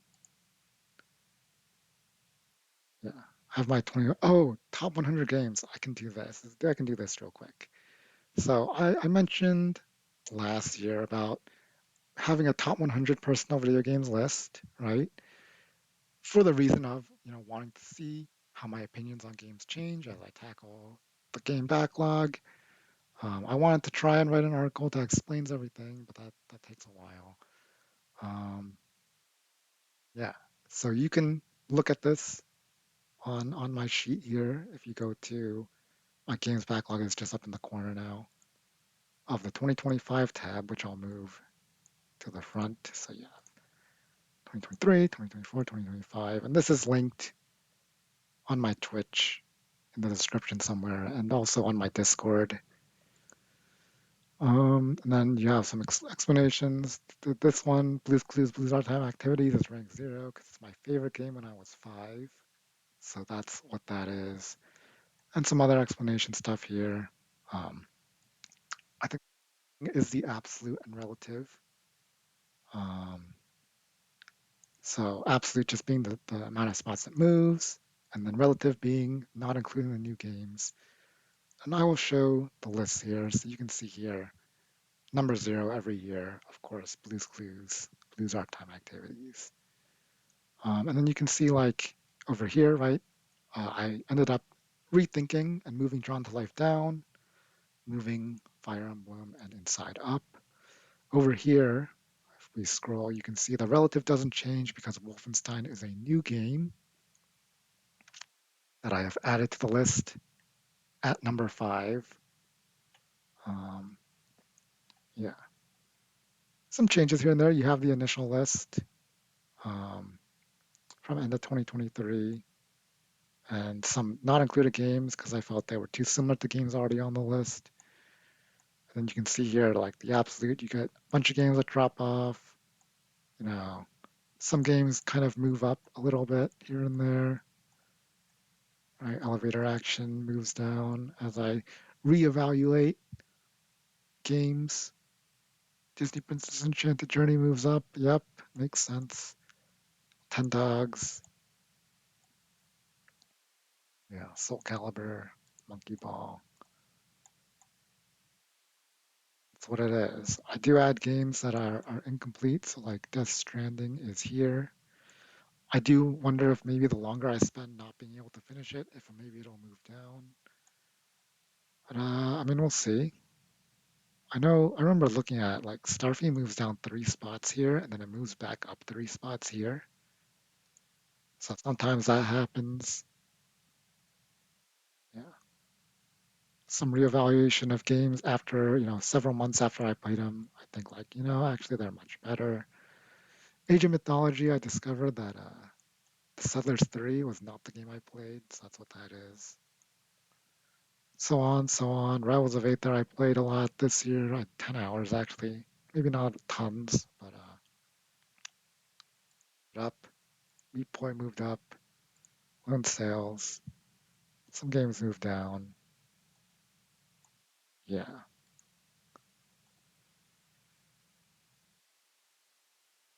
Armored Core. And Sonic Mania. I think it's kind of a shame that I don't know if these games will really continue to be on the list. I think Armored Core could probably move up. It's a very new game to my list. I'll have to rethink it. But Sonic Mania is yeah. If there was a game I don't own that I would like to play right now, it'd probably be Sonic Generations, maybe Sonic Rush. I listened to what is it, New Day from Sonic Rush, and a bunch of the Sonic Rush soundtrack too. But that's probably my favorite song overall that I heard for the video game. Favorite video game song that I heard for the first time here.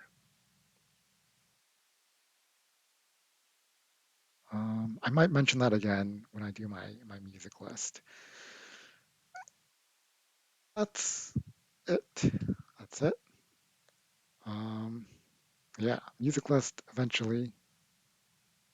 I'll mention it again and like the Discord and stuff.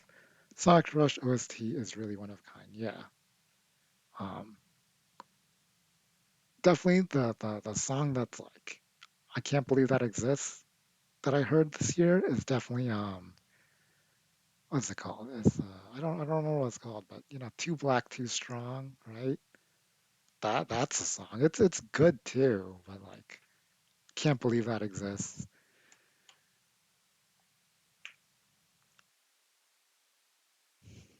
Yeah. Sonic Rush a very good OST. I think I Wrapped in Black, yes. I worry for the future of my music list if I do eventually play that game.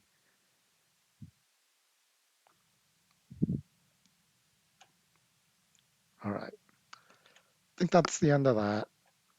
We'll see what 2025 ends up being. I just copied everything over here.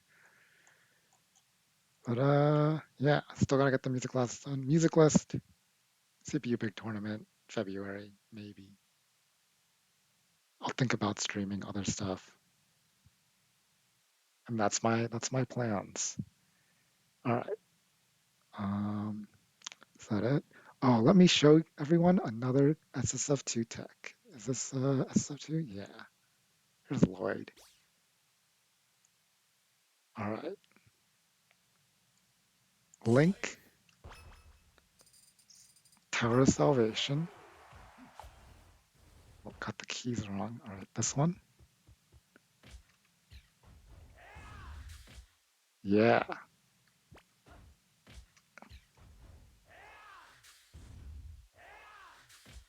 yeah. That's it. That's the end of the stream. Doesn't work on the right side, I'm pretty sure. Just saying.